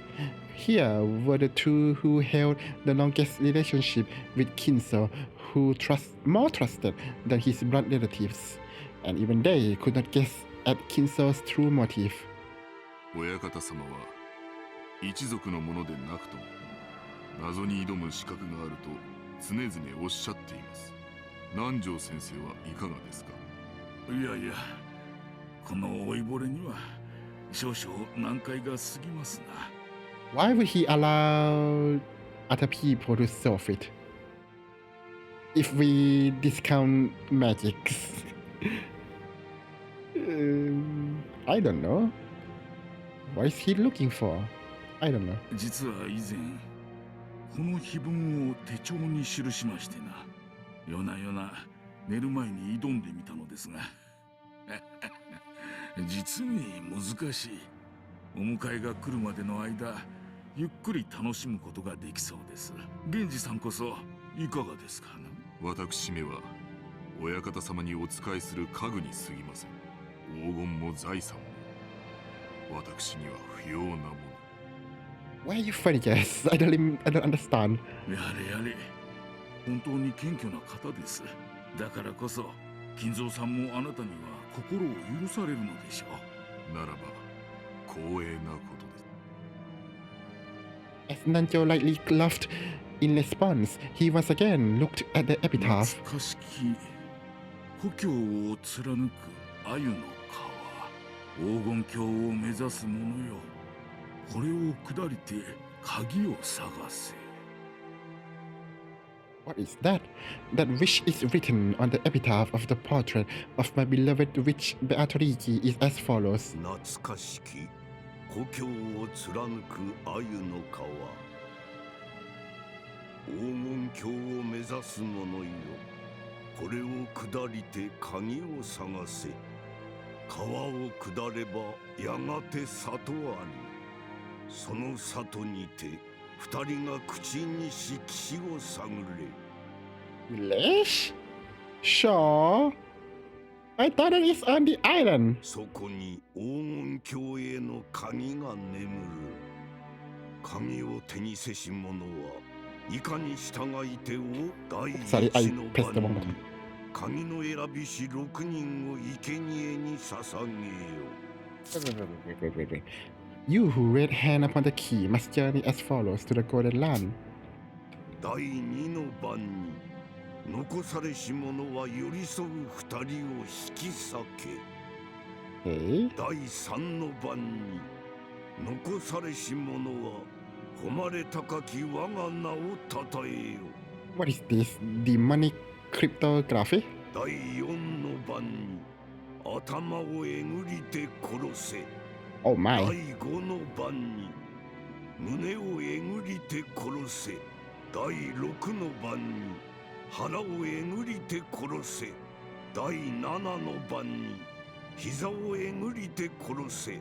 I took an arrow to the knee. 第8の番に足をえぐりて殺せ。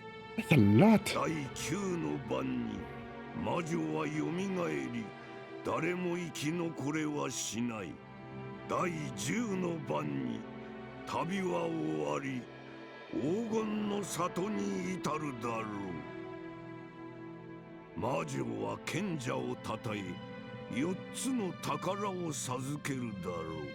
一つは黄金鏡のすべての黄金。That seems good. 一つはすべての死者の魂をよみがえらせ。 All of them? Like everyone in the world? That would be awkward. 一つは失った愛すらもよみがえらせる。What does that mean? 一つは魔女を永遠に眠りにつかせよ。To kill the witch? I don't know. 安らかに眠れ。Oh. 我が最愛の魔女ベアトリーチェ。 That read like a... What do you call? Obituary.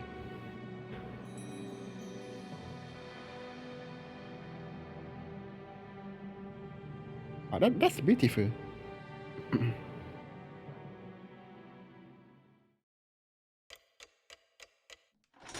3 o'clock it says. 3 p.m. I guess. Sandy Beach.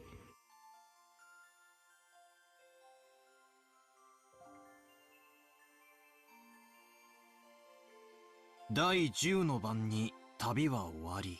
Oh, they too are solving the thing. Okay. Oh, there's tips. Oh, the epitaph itself. Oh, I wish you can make them read it for you. Oh, we get everyone, I guess. Now, who did I not read? who have I not read English? The aged... Wait, I read that, right? One of the few people that Kinzo trusts, now that he's held captive by an unrelenting suspicion of others. Big-hearted by nature, he has maintained a long friendship with Kinzo, unperturbed by his tendency to fly into a rage at the slightest provocation.